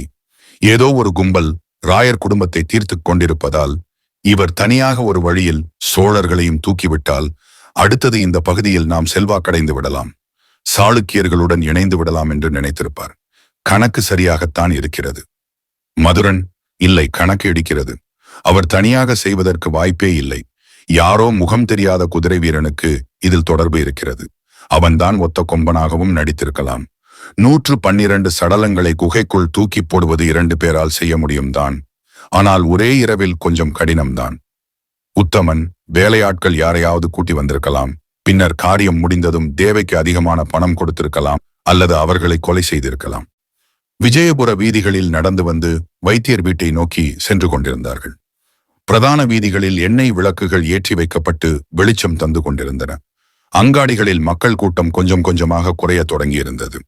வைத்தியர் வீட்டிற்கு வந்ததும் உள்ளே இருந்து வந்த வைத்தியர் மனைவி, அவங்க வைத்தியம் பார்க்கறதுக்காக வெளியே போயிருக்கிறாங்க, கொஞ்ச நேரம் உட்காருங்க, வர்ற நேரம்தான். வெளியே இருந்த திண்ணையில் 4 அமர்ந்து இருந்தார்கள். தேவன், வவ்வால் பேயை ஏவி விட்டு கொலை செய்து கொண்டிருக்கும் அந்த கூட்டத்தை எப்படி கண்டுபிடிப்பது? உத்தமன், அந்த கூட்டத்திற்கு தலை யாரோ ஒரு பெண்தான். அவள் யார் என்று தெரிந்து கொண்டால் போதும். நூல் பிடித்து மற்றவர்களை கண்டுபிடித்து விடலாம். அந்த 4 பேரை கண்டுபிடித்து நசுக்கி விட்டால் போதும். ஊருக்கு 2 பேரா சேர்ந்திருக்கும் மற்றவர்கள் வீரியமிழந்து போவார்கள். சிறிது நேரத்தில் வேக வேகமாக அங்கே வந்து வைத்தியர திண்ணையில் உட்கார்ந்திருந்தவர்களை பார்த்ததும் பேசிக்கொண்டே வந்தார். ஷேச்சே, இந்த ஊர்ல என்னதான் நடக்கிறது என்று தெரியவில்லை. எவ்வளவு பெரிய வீரர், அவருக்கே இந்த நிலைமை. ஒரு பக்கம் திருடர்கள் தொல்லை, ஒரு பக்கம் பைசாசங்கள் தொல்லை. தாசப்பன், என்னாச்சு வைத்தியரே, புலம்பிக் கொண்டே வருகிறீர்கள்? வைத்தியர் எங்கேயோ திருடர்களை பிடிக்கப் போன இடத்தில் விழாவில் விழுப்புண் வாங்கி வந்திருக்கிறார். வீரர்களுக்கே இந்த நிலைமை. தலை குனிந்து யோசித்துக் கொண்டிருந்த மதுரன் விழாவில் காயம் என்றதை கேட்டதும் படார் என்று தலையை உயர்த்தினான். மதுரன், யாருக்கு விழாவில் காயம் ஏற்பட்டிருக்கிறது? வைத்தியர், நம்முடைய காரணத்தான் திருவரங்கனாருக்குதான் விழாவில் வாழ்காயம் ஏற்பட்டிருக்கிறது. மதுரன் தேவனை குறிப்பாய் பார்க்க தேவன் புரிந்ததென்று தலையசைத்தான். வைத்தியரிடம் தேவன் வயிற்றில் பட்ட காயத்தை காண்பித்துக் கொண்டிருக்க வைத்தியர், அடடே, உங்களுக்கு எப்படி காயம் ஏற்பட்டது? தேவன், திருவரங்கனார் மாதிரிதான். நாங்கள் வேறு பக்கமாக சென்றிருந்த போது திருடர்களால் ஏற்பட்ட காயம். வைத்தியர், ஊர் நிலைமையை நினைத்தால்தான் எனக்கு கவலையாக இருக்கிறது. பார்க்கும் இடமெல்லாம் திருடர்கள், பைசாசங்களின் தொல்லை. இந்த ஜனங்களுக்கு எப்போதுதான் நிம்மதி கிடைக்கும் என்று தெரியவில்லை. வைத்தியர் தேவனுக்கு பச்சிலை கட்டு போட்டுக் கொண்டு பேசிக் கொண்டிருந்தார். உத்தமன், ஐயா வைத்தியரே, திருவரங்கனார் மிகப்பெரிய வீரரா? வைத்தியர், என்ன அப்படி கேட்டு விட்டீர்கள்? வானவராயரும் திருவரங்கனும் சாளுக்கியர் காலத்தில் கலந்து கொள்ளாத போர்க்களமே கிடையாது. இருவர் உடலிலும் விழுப்புண்கள் இல்லாத இடமே கிடையாது. உத்தமன், அப்படின்ற இருவருக்கும் சோழர்களை விட சாளுக்கர்கள் தான் மிகவும் பிடிக்கும் என்று சொல்லுங்கள். வைத்தியர், அப்படி முழுவதுமாக சொல்லிவிட முடியாது. இருவரும் சாளுக்கியர்களுக்காக பல போரில் பங்கு பெற்றவர்கள்தான். ஏற்கனவே நியமிக்கப்பட்டிருந்த சோழ சிற்றரசன் ஜெயசிங்கனை தான் பிடிக்காது. ஏனென்றால் அவன் நடவடிக்கைகள் அப்படி. அவனும் உபதளபதியும் சேர்ந்து இவர்களை ஏளனமாக பேசுவது, மதிக்காமல் நடப்பது, இன்னும் நிறைய விஷயங்கள். அதனால் அரங்கனாருக்கு சோழர்களை பிடிக்காமல் போனதில் ஆச்சரியமில்லை. காயத்திற்கு கட்டு போட்டுவிட்டு வைத்தியர், தண்ணீர் படாமல் 2 நாட்கள் பார்த்து கொள்ளுங்கள், தானாகவே காயம் மாறிவிடும். வைத்தியருக்கு நன்றி தெரிவித்து அவருக்கு தேவையான பணம் கொடுத்துவிட்டு நால்வரும் கிளம்பினர். வரும் வழியில் மதுரன் பலமாக யோசித்தபடி, இவர்களை அவமானப்படுத்தும் வகையில் ஜெயசிங்கனும் எல்லாளனும் மேலும் ஒரு சில வீரர்களும் நடந்திருக்கலாம். கோட்டையில் தங்கக்கூடாது, பேய் இருக்கிறது என்று சொல்லியிருப்பார்கள். அதனால் கேலி செய்திருக்கலாம். அதற்காக கொலை செய்யும் வரை போவதென்பது சரியில்லை. இவர்களுக்கு மேல் வேறு யாரோ இருக்கிறார்கள். மீதமிருக்கும் மூவரில் யாராவது ஒருவராக தான் இருக்க வேண்டும். யாழினி அம்மையார் அல்லது வானவராயர் அல்லது 2 பேருமே இருக்கலாம். தேவன் வானவராயராக இருப்பதற்கு தான் வாய்ப்புகள் ஜாஸ்தி. மதுரன், தாசப்பா, நாளைக்கு ஆறுமுகத்தை கூட்டிக் கொண்டு இருவரும் காலையிலேயே யாழினி வீட்டிற்கு வேலைக்கு சென்று விடுங்கள். என்ன நடக்கிறது என்று பார்த்து கொண்டிருங்கள். குறிப்பாக அவர்கள் வீட்டில் வேலை செய்யும் பணி பெண்கள், வானவராயர் மற்றும் செங்கல்வராயர் வீட்டு பெண்கள், சுந்தரி உட்பட யாரையும் விட்டுவிடாதீர்கள். கவனமாக கண்காணியுங்கள். தாசப்பன் சரி என்று தலையாட்டினான். தேவன், குலசேகரரையும் திருவரங்கனையும் என்ன செய்வது? மதுரன், கொஞ்சம் பொறுமையாக இரு. அந்த இன்னொரு கூட்டத்தையும் அடையாளம் கண்டுபிடிப்போம். நாளை மறுநாள் கீழே சாளுக்கிய நாட்டிலிருந்து சோழ கடகம் எப்படியும் விஜயபுரம் வந்துவிடும். மொத்தமாக அனைவரையும் கைது செய்து கோட்டையில் சிறையில் அடைப்போம். தேவன், அதே மாதிரி குகைக்குள்ளே கிடக்கும் 90 சடலங்களையும் குளத்துக்கள் கிடக்கும் மீதி சடலங்களையும் எடுத்து அவர்களுக்கு சரியான ஒரு இறுதி மரியாதை அளிக்க வேண்டும். விஜயபுரம் யாழினி அம்மையார் மாளிகைக்கு அருகில் உள்ள தோட்டம். இருள் உலராத அதிகாலை. இருட்டினில் யாரோ 4 ஆண் குரல்கள் ரகசியமாக பேசிக் கொண்டிருப்பது கேட்டுக்கொண்டிருந்தது. அங்கிருந்த மரப்பொந்தில் அமைதியாக தூங்கிக் கொண்டிருந்த குட்டை இறக்கையன் பறவை இவர்கள் கிசுகிசுவென்று பேசும் சத்தத்தினால் தொந்தரவு ஏற்பட்டு கீச் கீச் என்று சத்தமிட்டு பறந்து போனது. ஆண் குரல் ஒன்று ஏற்கனவே குப்பியை அவளிடம் கொடுத்தாகிவிட்டது. இன்றைக்கு எப்படியும் சம்பவம் நடக்கும். ஆண் குரல் 2 கண்டிப்பாக நடந்து விடுமா? இதுவரைக்கும் எப்படியோ மறைமுகமாக எல்லா காரியங்களையும் நடத்திவிட்டோம். இதுவும் நடந்துவிட வேண்டும். ஆண் குரல் 1 நிச்சயமாக நடக்கும். இதுவரைக்கும் உங்க பேர் வெளியில வந்ததா? வரவில்லை. நீங்கள் இந்த கதையில இருக்கிறீர்களா இல்லையா என்று கூட யாருக்கும் தெரியாது. அவ்வளவுக்கு துல்லியமாக திட்டமிட்டு இருக்கிறேன். திரவத்தை தெளித்த 10 நாழிகைக்குள் எங்கிருந்தாலும் சசாங்கன் வருவான். ஆளை தூக்கி கொண்டு வந்து சின்ன பின்னமாக்கி பூஜை செய்த இடத்தில் போட்டு விடுவான். ஆண் குரல் 2 யாழினி அவள் வீட்டை சுற்றி பல்வேறு பூஜைகள் செய்து வைத்திருக்கிறாள். எப்படி மீற முடியும்? ஆண் குரல் 1 சிறிது மௌனத்திற்கு பிறகு சசாங்கன் பார்த்துக் கொள்வான். ஆண் குரல் 3 அந்த அதிகாரியும் அவன் கூடவே இருக்கும் 2 மெய்காப்பாளர்களும் மிகுந்த தொந்தரவாக இருக்கிறார்கள். ஏற்கனவே ஒருமுறை காட்டு பூஜையில் நுழைந்து குழப்பம் விளைவித்திருக்கிறார்கள். இன்றைக்கும் ஏதாவது குழப்பம் ஏற்படுத்திவிடப் போகிறார்கள். ஆண் குரல் 1 பூஜையில் வேண்டுமென்றால் அவர்கள் குழப்பம் ஏற்படுத்தலாம். சசாங்கன் ஜென்ம ஜென்மமாக ஜீவித்துக் கொண்டிருக்கும் அரக்கன். அவன் வெளிவந்து விட்டால் அந்த கடவுளே நினைத்தாலும் அவனை தடுக்க முடியாது. நீங்கள் கலனை மணிகளை அணிந்து கொள்ளுங்கள். அதுதான் உங்களுக்கு பாதுகாப்பு. ஆறுமுகம் வீடு. காலையின் வழக்கத்துக்கு மாறாக காலையிலேயே ஆறுமுகம் வீட்டில் புயல் வீசிக் கொண்டிருந்தது. கோதை, உனக்கு கொஞ்சமாச்சும் அறிவு இருக்கா? இருந்த ஒரு வேலையையும் யாரோ நிலம் கொடுப்பாங்க என்று சொன்னதை நம்பி இப்படி பைத்தியக்காரத்தனமாக வந்துவிட்டே. சாப்பாட்டுக்கு என்ன செய்ய போகிறாய்? ஆறுமுகம் ஒன்றுமே பேசாமல் ஒரு ஓரமாக உட்கார்ந்து இருந்தான்.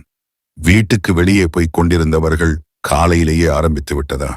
இன்றைக்கு பொழுது போய்விடும் என்று ஆளுக்கு ஒரு பக்கமாக உட்கார்ந்து அர்ச்சனைகளை கேட்க ஆரம்பித்தனர். கோதை, நான் பேசிக்கிட்டே இருக்கேன். நீ ஒண்ணுமே பேசாமல் உட்கார்ந்து இருக்கிறாயே, உன்னை என்ன செய்வது? ஆறுமுகம் அங்கிருந்தால் ஆபத்து என்பது தெரிந்தவுடன் வேட்டியை இறுக கட்டிக்கொண்டு ஒன்றுமே பேசாமல் வெளிநடப்பு செய்தான். சுற்றி பார்த்து கொண்டிருந்தவர்களின் நமட்டு சிரிப்புகளை தாண்டி தோட்டத்தை வீட்டை நோக்கி சென்றான். ஆறுமுகம் தோட்டத்து வீட்டிற்கு செல்லவும் வீட்டிலிருந்து தாசப்பன் வெளியே வரவும் சரியாக இருந்தது. தாசப்பன், ஆறுமுகம் வா, உனக்கு அதிகாரி ஒரு வேலை சொல்லி இருக்கிறார். அதிகாரி வேலை சொல்லி இருக்கிறார் என்றதும் ஆறுமுகம் முகம் மலர்ந்தது. இருவரும் கிளம்பி யாழினி அம்மையார் வீட்டை நோக்கி சென்றனர். யாழினி மாளிகை. மாலை வேளை. மாளிகை நுழைவாயிலில் உத்தமன் குதிரையில் கனஜோராக வந்து இறங்க அங்கே நின்று கொண்டிருந்த வேலையாட்கள் ஓடி வந்து வணங்கி குதிரையை கட்டி போடுவதற்காக ஒட்டி கொண்டு சென்றனர். பின்னால் வந்த மதுரனையும் தேவனையும் கவனிக்க யாரும் வராததால் அவர்களே சென்று குதிரையை கட்டி போட்டுவிட்டு மாளிகையை நோக்கி நடந்து சென்றார்கள். மதுரன் தோட்டத்தை சுற்றிலும் பார்த்தான். எப்படியும் 30 பேர் வேலைக்கும் பாதுகாப்புக்கும் அமர்த்தி இருக்கிறார்கள். தேவன் மதுரனிடம், அதிகாரிக்கு கவனிப்பை பார்த்தாயா? மதுரன், பின்னே சோழ மண்டலத்தில் இருந்து வரும் விசாரணை அதிகாரி என்றால் சும்மாவா? சிற்றரசருக்கு சமம். தேவன் மனதுக்குள் உத்தமனுக்கு வந்த வாழ்வு என்று நினைத்துக் கொண்டான். மாளிகையின் நுழைவாயிலில் கல்யாணங்களில் நுழையும் போது பன்னீர் தெளிப்பார்களே, அதேபோல் ஒரு சில பணிப்பெண்கள் பன்னீர் தெளித்துக் கொண்டிருந்தனர். முன்னரையில் சிறிய கூட்டம் பளபளப்பாக காணப்பட்டது. எல்லோரும் ஆங்காங்கே நின்று பேசிக் கொண்டிருந்தார்கள். அவர்கள் இருவரையும் பார்த்ததும் தங்களுக்குள்ளே கிசுகிசுவென பேச ஆரம்பித்தார்கள். எல்லாம் ராயர் குடும்பத்து பெருமக்களாக தான் இருக்க வேண்டும். அங்கு நின்றவர்களை பார்த்து இருவரும் பொதுவாக சிரித்து வைத்தார்கள். மாணிக்கராயரை தவிர வேறு யாரும் தெரிந்த முகமாக தெரியவில்லை. அவர்கள் இருவரையும் பார்த்ததும் ஓடி வந்த வள்ளி, அடுத்த அறையில் விருந்து நடந்து கொண்டிருக்கிறது, நீங்கள் அமருங்கள், நானே உங்களை வந்து அழைத்துச் செல்கிறேன். மதுரன், அது பரவாயில்லை, ஏதோ முக்கிய கூட்டம் நடக்கப் போகிறது என்று சொன்னார்களே, அது எப்போது ஆரம்பிக்கும்? வள்ளி, அது மாளிகை மேல் மாடத்தில் இன்னும் சற்று நேரத்தில் ஆரம்பித்துவிடும். முன்னால் வந்த உத்தமனை காணவில்லை. அநேகமாக முதல் ஆளாக விருந்து அறைக்குள் நுழைந்திருப்பான் என்று தேவன் நினைத்துக் கொண்டான். திடீரென எங்கிருந்தோ வந்த தாசப்பன் அவர்கள் இருவரையும் இழுத்துக்கொண்டு வெளியே வந்தான். ஆறுமுகமும் அவர்கள் பின்னாலே வந்தான். மதுரன், என்ன தாசப்பா, ஏதாவது முக்கிய செய்தி உண்டா? தாசப்பன், முக்கிய செய்தியா என்று எனக்கு தெரியவில்லை, உங்களுக்கு உபயோகமாக இருக்குதா என்று பாருங்கள். சற்று நேரத்துக்கு முன்னால் வானவராயர் மகள் முல்லை மாளிகைக்கு பின்பக்கம் இருக்கும் தோட்டத்து பக்கமாக திருட்டுத்தனமாக சென்றாள். அங்கே வசந்த சேனன் நின்று கொண்டிருந்தான். இருவரும் ஏதோ பேசிக் கொண்டிருந்தார்கள். பக்கத்தில் இருந்த ஆறுமுகம், வசந்த சேனன் முல்லைக்கு மாமன் முறை, காதலிப்பவர்கள் தனிமையில் சந்திப்பது ஒன்றும் சந்தேகத்திற்குரிய விஷயமில்லையே. தேவன், நியாயம்தான், வேறு ஏதாவது செய்தி இருக்கிறதா? தாசப்பன், அதன் பிறகு முல்லையை தொடர்ந்து கண்காணிக்க ஆரம்பித்தேன். விருந்தினர்களுக்கு பன்னீர் தெளித்துக் கொண்டிருக்கிறார்களே, அந்த இடத்தில் செங்கல்வராயர் வரும்போது முல்லை அந்த பன்னீரில் ஏதோ அவசரமாக கலக்கி தெளித்ததை பார்த்தேன். எனக்கு என்னவோ அவள் மீது சந்தேகமாக இருக்கிறது. மதுரன் நெற்றியை சுருக்கி யோசித்தான். பின்னர் அவன் அப்படியே தோட்டத்து பக்கமாக நடக்க அனைவரும் அவன் பின்னால் சென்றார்கள். மாளிகைக்குள்ளே விருந்தினர்களின் பேச்சு சத்தமும் ஆரவாரமும் தோட்டம் வரை கேட்டுக்கொண்டிருந்தது. மதுரன், எங்கெல்லாம் சம்பவம் நடந்ததோ அங்கெல்லாம் முல்லையும் இருந்திருக்கிறாள். கிழவி கிணற்றடியில் பார்த்ததாக சொன்னபோது கூட அன்றைக்கு அந்த ஊரில் முல்லை இருந்திருக்கிறாள். அதற்கு முந்தின நாள் இரவு நாம் கூட தோளக்கூரில் வசந்த சேனனை பார்த்தோம். பார்ப்புகழும் வீரர் வானவராயர் மகளுக்கு ஈட்டி எறிதல் தெரியும் என்றால் ஆச்சரியப்பட வேண்டிய விஷயமில்லையே.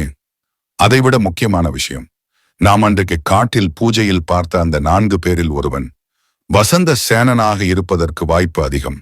அவனுடைய உருவ ஒற்றுமை நிச்சயமாக பொருந்துகிறது. தேவன், கிழவி யாரோ பேரிளம் பெண் என்றுதானே சொன்னாள். இவள் சின்ன பெண்ணாயிற்றே. மதுரன், கிழவி ஒன்றும் நேரில் பார்த்து சொல்லவில்லையே. பேரிளம் பெண்கள் அணிந்திருக்கும் உடை, நடை, பயன்படுத்தும் நறுமண பொருட்களை வைத்துத்தானே கணித்து சொன்னாள். அதே இது இவளும் பயன்படுத்தி இருக்கலாமே. நன்றாக யோசித்துப்பார். தேவன் அதிர்ச்சி மாறாமல் அவளா இப்படி நம்ப முடியவில்லை. என்ன காரணமாக இருக்கும் என்று புரியாமல் தலையாட்டியபடியே மதுரனை பார்த்தான். மதுரன், எனக்கும் சரியாக தெரியவில்லை, அதிர்ச்சியாகத்தான் இருக்கிறது. பார்ப்பதற்கு ஒன்றுமே தெரியாதவள் போல் எல்லாருக்கும் பின்னால் அமைதியாக இருந்தாள். யாரை நம்புவதென்றே தெரியவில்லை.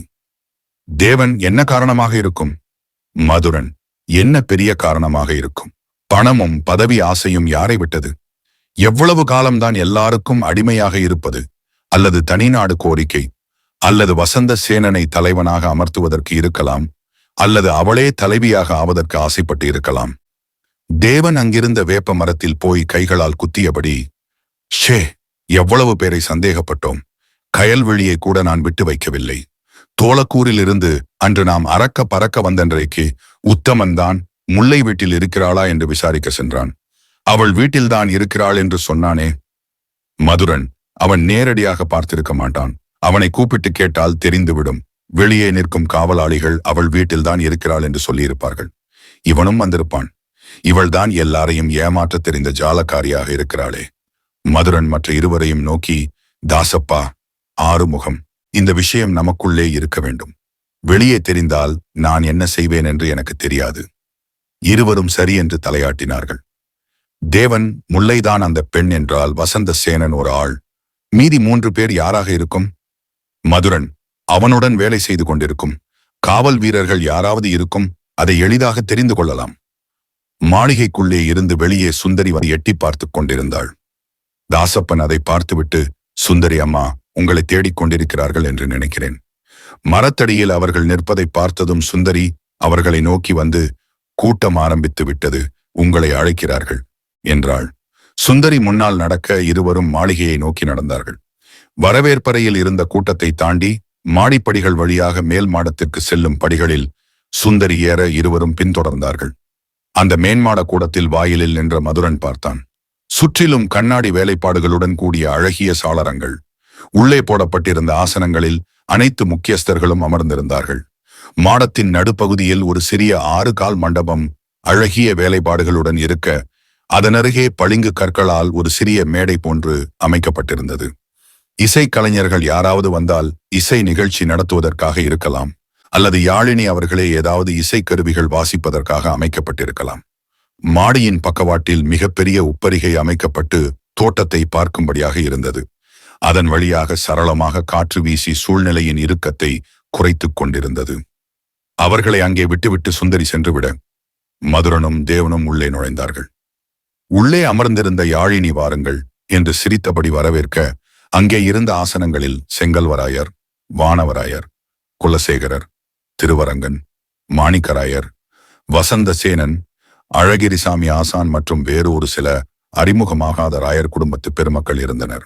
அதிகாரி உத்தமனும் அவர்களுடன் அமர்ந்திருக்க, வந்த இருவரையும் பார்த்து அதிகார தோரணையுடன் சிரித்தான்.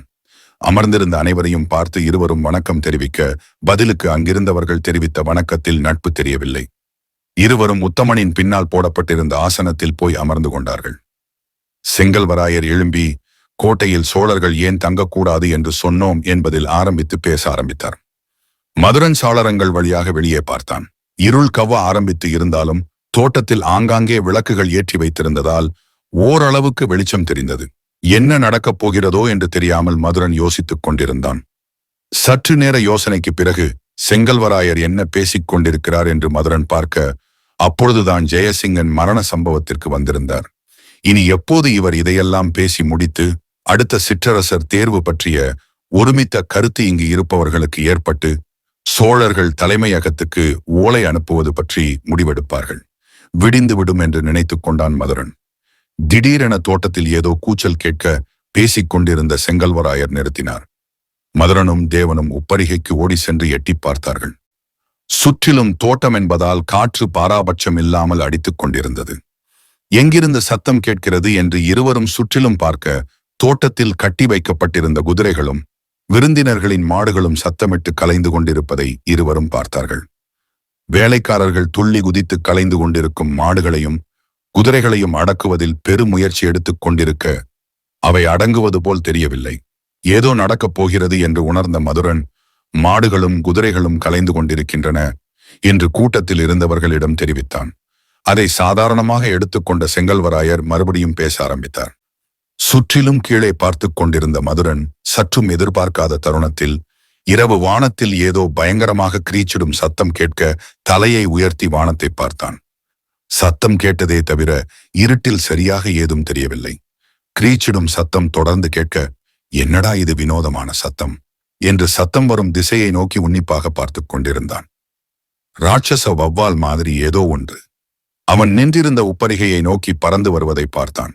அதிர்ந்து போய் தேவனிடம் வானத்தை பார் என்று கத்த, வானத்தை பார்த்த தேவன் நிலவின் பின்னணியில் அசுரத்தனமாக தெரிந்த வவ்வாலை பார்த்ததும் திடுக்கிட்டான். இறக்கைகள் 2 பக்கமும் ராட்சசதனமாக நீண்டிருந்தது. காற்றில் அலை அலையாக இறக்கைகளை படபடத்தபடி இருவரும் நின்றிருந்த மாளிகை மாடத்தை நோக்கி சீறி பறந்து வந்து கொண்டிருந்தது. இதே போன்று ஒன்றை அவர்கள் வாழ்நாளில் இருவரும் பார்த்தது. இதுதான் எல்லோரும் சொல்லிக் கொண்டிருந்த வவ்வால் பேயா? வேலைக்காரர்கள் மாடுகளையும் குதிரைகளையும் அடக்குவதில் கவனம் செலுத்திக் கொண்டிருந்தார்கள். காவல்காரர்கள் ஒரு சிலர் வானத்தில் சத்தம் கேட்டதும் அதை கவனித்து அதிர்ச்சியாய் பார்த்து கொண்டிருந்தார்கள். அசுர வேகத்தில் உப்பரிகையை நோக்கிதான் வந்து கொண்டிருந்தது மனித முகத்துடன் கூடிய ராட்சச வவ்வால். ஆபத்தை உணர்ந்த இருவரும் சரக்கென்று உரையிலிருந்து வாளை உருவி தயாராயினர். உப்பரிகையில் நின்றிருக்கும் இருவரும் வாளை உருவுவதை பார்த்ததும் மாடியில் அமர்ந்திருந்த கூட்டம் திடுக்கிட்டு போனது. ஏதோ ஆபத்து என்பதை உணர்ந்து கொண்டார்கள். செங்கல்வராயர் பேச்சை நிறுத்தி பார்த்து கொண்டிருந்தார். அதற்குள் சரக்கென்று கீழே இறங்கிய வவ்வால் மதுரனை அதனுடைய கரம் போன்ற அமைப்பால் தூக்க முயற்சிக்க மதுரன் சற்று விலகி வாளை விஸ்க் என்று வௌவாலின் இறக்கையை நோக்கி வீசினான். மதுரனின் வாள் வௌவாலின் இறக்கையில் சிக்கிக்கொள்ள வௌவால் இறங்கிய வேகத்தில் மேல் நோக்கி எழும்பி பறந்தது. மறுமுனையில் தேவனின் வாழ்வீச்சு காற்றில் வீணாக போனது. வௌவால் பேயின் முகத்தை அருகில் பார்க்க நேர்ந்த மதுரனின் நரம்பு மண்டலங்களில் அதிவேகத்தில் குளிர் பரவியது. மதுரனின் கைகள் நடுங்க ஆரம்பிக்க பக்கத்தில் நின்றிருந்த தேவன் அவன் வாளை மதுரனுக்கு தூக்கி போட்டான். கை நடுக்கத்தில் வாளை முதன்முறையாக தவறவிட்டான் மதுரன். சிறிது நேரம் நிலை தடுமாறிய மதுரன் பின்னர் தைரியத்தை வரவழைத்து குலதெய்வமான கொற்றவையை வணங்கி, தாயே, எனக்கு தைரியத்தை கொடு என்று குனிந்து வாளை எடுத்தான். தேவன் உள்ளே ஓடி வந்து, யாராவது ஒரு வாள் கொடுங்கள் என்று கத்தினான். அவன் குரலுக்கு யாரும் செவி சாய்க்கவில்லை. வௌவால் பேயை பார்த்திருந்த கூட்டம் நடுநடுங்கி போய் அலறியடித்து ஆளுக்கு ஒரு மூலையில் போய் நின்று கொண்டிருந்தார்கள். வானவராயர் மட்டும் அவர் வாளை தேவனை நோக்கி வீசினார். உத்தமன் ஆசான் எங்கே என்று தேடினான். அவர் முதல் ஆளாக அங்கே இருந்த ஒரு மேஜைக்கடியில் போய் ஒளிந்து கொண்டிருந்தார். அடப்பாவி! அதற்குள் வானத்தில் கிரர் என்ற சத்தம் பரவும்படி பறந்து உப்பரிகையில் மதுரனை நோக்கி வௌவால் பேய் மீண்டும் வந்தது. அது வருவதை கணித்து மதுரன் வாழ் வீச விஸ்கென்று வாழ்வீச்சை பறக்கும் போதே சுழண்டு தவிர்த்து மின்னல் வேகத்தில் தாண்டி சென்றது வௌவால். வீட்டுக்குள் இருந்த அனைவருக்கும் விஷயம் பரவிவிட வரவேற்பறையில் பேச்சு சுவாரஸ்யத்தில் ஆரவாரித்துக் கொண்டிருந்த கூட்டம் பீதியில் ஒட்டுமொத்தமாக அமைதியானது. சுந்தரியும் கயலும் நடுக்கத்தில் ஒருவரை ஒருவர் கைகளை பிடித்துக் கொண்டனர். எல்லாரும் ஜன்னலோரமாக ஒருவர் பின்னால் ஒருவர் ஒளிந்து நடப்பதை திகிலுடன் பார்த்து கொண்டிருந்தனர். தோட்டத்தில் நின்ற வேலையாட்கள் செய்வதறியாது திகைத்து வானத்தை பார்த்து கொண்டிருந்தனர். வானத்தை பார்த்தபடி மதுரன் கத்தினான். தேவா, இதை தனியாக சமாளிப்பது மிகவும் கஷ்டமாக இருக்கிறது. வானத்து மேலே ஏறி இருக்கிறது. என் நேரமும் மறுபடியும் திரும்ப இறங்கி வரும். நீயும் துணைக்கு வா. திடீரென தூரத்து மாளிகை நுழைவாயிலில் ஒரு சத்தம். மருமகனே, நான் வந்துட்டேன். உப்பரிகையிலிருந்து கேட்டுக்கொண்டிருந்த மதுரனுக்கு ஆச்சரியத்தில் திடுக்கென்று இருந்தது. ஆஹா, இது மாமா வந்தியத்தேவன் குரலாயிற்றே. மதுரன் பக்கத்தில் இருந்த தேவனிடம், மாமா வந்துவிட்டார் என்று நினைக்கிறேன். நான் அவரை மேலே கூட்டி வந்து விடுகிறேன். அதுவரைக்கும் நீ வௌவாலை பார்த்துக்கொள். தேவன் பயத்துடன், நான் எப்படி தனியாக சமாளிப்பது? மதுரன், பயப்படாதே. அந்த பேய் உள்ளே நுழைய முடியாமல் தான் வெளியே பறந்து கொண்டிருக்கிறது. யாழினி செய்த பூஜையின் பலன் என்று நினைக்கிறேன். அது உன்னை தூக்கி போகாதவாறு மட்டும் பார்த்துக்கொள். வந்து விடுகிறேன் என்று சொல்லிவிட்டு தலை தெறிக்க மாடியிலிருந்து படிக்கட்டுகளை நோக்கி ஓடினான். மாடியில் இருந்த கூட்டம் ஏன் இவன் இவ்வாறு ஓடுகிறான் என்று புரியாமல் பதட்டத்துடன் பார்த்து கொண்டிருந்தனர். படிக்கட்டுகளில் இறங்கி கீழே வரவேற்பறையில் திகிலுடன் பார்த்து கொண்டிருந்த மக்களை கடந்து வெளியே வந்தான். நுழைவாயிலை நோக்கி ஓடினான் மதுரன். மாளிகை நுழைவாயிலில் குதிரையில் வந்திறங்கிய வந்தியத்தேவன் என்ன நடக்கிறதென்று புரியாமல் பார்த்து கொண்டிருந்தான். தன்னை பார்த்து ஓடி வரும் மதுரனை இருகரம் நீட்டி, மருமகனே, எவ்வளவு நாட்கள் ஆகிவிட்டது என்று சொல்ல ஓடி வந்த மதுரன் மாமனை பாசத்துடன் கட்டிப்பிடித்துக் கொண்டான். நாளை சோழ வீரர்களுடன் தான் வருவீர்கள் என்று எதிர்பார்த்தேன். ரொம்ப மகிழ்ச்சி. ஆனால் பேசுவதற்கு நேரமில்லை. நீங்கள் வந்தது நல்லதாக போயிற்று. மிகப்பெரிய ஆபத்தில் இருக்கிறோம். வாருங்கள், உள்ளே போகலாம். வந்தியத்தேவன் சுற்றிலும் பார்த்துவிட்டு, என்ன மதுரா, அனைவரும் பெயரைந்தது போல் பார்த்து கொண்டிருக்கிறார்கள். என்ன பிரச்சனை? மதுரன், அதான் சொல்கிறேனே, ஆபத்தில் இருக்கிறோம். எங்கள் எல்லோரையும் வௌவால் பேய் தாக்கிக் கொண்டிருக்கிறது. விளக்கி சொல்ல நேரமில்லை. வந்தியத்தேவன் உடனே வாளை உருவி எங்கே பேய் என்று சுற்றிலும் கீழே பார்க்க, அதற்கு மதுரன், எங்கே கீழே பார்க்கிறீர்கள்? மேலே ஆகாயத்தில் பாருங்கள். ஆகாய மார்க்கமாக பறந்து பறந்து தாக்கிக் கொண்டிருக்கிறது. ஆகாயத்தில் ஏதோ வௌவால் மாதிரி பறந்து கொண்டிருப்பதை பார்த்த வந்தியத்தேவர், அடப்பாவி, நிஜமாகவே பேய்தானா? நானும் எவனோ பேய் மாதிரி தாக்கிக் கொண்டிருக்கிறான் என்று உருவகமாக சொல்கிறாய் என்றல்லவா நினைத்தேன். சரி, நெடுந்தூரம் வந்தது. எனக்கு மிகவும் அசதியாக இருக்கிறது. நான் போய் ஓய்வெடுத்துவிட்டு நாளை வருகிறேன் என்று திரும்பி போக முயற்சிக்க, மதுரன், அட வாருங்கள் மாமா என்று வந்தியத்தேவரை இழுத்துக்கொண்டு மாளிகை வாசலை நோக்கி ஓடினான். வந்தியத்தேவர் மருமகனை பார்க்கும் ஆவலில் சீக்கிரம் வந்தது தப்பாக போய்விட்டது என்று போலியாக அழுது கொண்டே உருவிய வாளுடன் அவன் பின்னால் ஓடி சென்றார். அவர் கரங்கள் வாளை உறுதியாக பற்றி கொண்டிருந்தது. வரவேற்பறையில் உள்ளே நுழைந்து மாடியை நோக்கி ஓடினான் மதுரன். மாமா, சீக்கிரம் மாடிக்கு வாருங்கள். உள்ளே நுழைந்த வந்தியத்தேவர் சுற்றிலும் திகிலடைந்து பார்த்து கொண்டிருந்த மக்களை பார்த்து புன்னகைத்தபடி அவன் பின்னாலே ஓடினான். புதிதாக வந்தவரை அனைவரும் குழப்பத்துடன் பார்த்தார்கள். சுந்தரி கயலிடம் உரிமையாய் மாமா என்று அழைக்கிறார். யார் இவர்? கயல்: தெரியவில்லை, ஆனால் பார்த்தால் ஏதோ பெரிய வீரர் போல் தெரிகிறது. இருவரும் மாடிப்படிகளில் ஏறி மேல் மாடத்தில் சிலை போல் நின்றிருந்த கூட்டத்தை தாண்டி உப்பரிகையை நோக்கிச் சென்றார்கள். மதுரன் இங்கேதான் வந்து தாக்கிக் கொண்டிருக்கிறது மாமா, டிபோஸ்டராயிருங்கள், எந்த நேரமும் வந்துவிடும். வெளியே பார்த்து கொண்டிருந்த தேவன் வருகிறது வருகிறது, தயாராக இருங்கள் என்று கத்தினான். இருவரும் உப்பரிகையில் வாளோடு தயாராக நிற்க, அவர்கள் பின்னால் நின்றிருந்த வந்தியத்தேவர் என்னதான் நடக்கிறதென்று பார்த்து கொண்டிருக்க, ராட்சச வௌவால் ஒன்று தேவனும் மதுரனும் வாளை சுழட்டும் முன் அவர்களை கடந்து விஷென்று புயல் வேகத்தில் தாண்டி சென்றது. வந்தியத்தேவருக்கு பிரச்சனை என்னவென்று புரிந்து போனது. வந்தியத்தேவன், நீங்கள் இருவரும் வாளோடு தயார் நிலையில் நில்லுங்கள், நான் சில முன்னேற்பாடுகள் செய்து கொள்கிறேன் என்று சொல்லிவிட்டு பின்னால் நின்றிருந்த கூட்டத்தை பார்த்து, எங்கிருந்தாவது 3 நீளமான கயிறு கொண்டு வாருங்கள் என்று கேட்டார். வானவராயர் முன்னால் ஓடி வந்து, நான் கொண்டு வருகிறேன். ஆமாம், நீங்கள் யார்? தேவர் மெடுக்கான குரலில், நான் வல்லவரையன் வந்தியத்தேவன். வானவராயர் கண்களில் நட்சத்திரம் மின்னியது. நீங்கள்தானா அது? பொன்னியின் செல்வருக்கு உற்ற துணையாக இருந்த வந்தியத்தேவர், நிறைய கேள்விப்பட்டிருக்கிறேன், இப்போதுதான் பார்க்கும் வாய்ப்பு கிடைத்திருக்கிறது. உங்களை சந்தித்ததில் மகிழ்ச்சி. கேட்டுக்கொண்டிருந்த ஆசானும் மேஜை கடியில் இருந்து வெளியே எட்டி பார்த்து வந்தியத்தேவனை பார்த்து ஆச்சரியமடைந்தார். வந்தியத்தேவன், பேசிக் கொண்டிருக்க நேரமில்லை, கயிறை கொண்டு வாருங்கள்.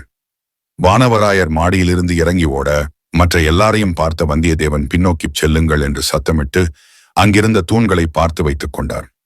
அதில் ஒரு தூண் பின்னால் யாரோ ஒரு பெண் ஒளிந்து பார்த்து கொண்டிருப்பதை கவனித்ததும் தூணருகே சென்ற வந்தியத்தேவன் எட்டி பார்க்க, பின்னால் இருந்து யாழினி மெதுவாக அவரை எட்டி பார்த்தாள்.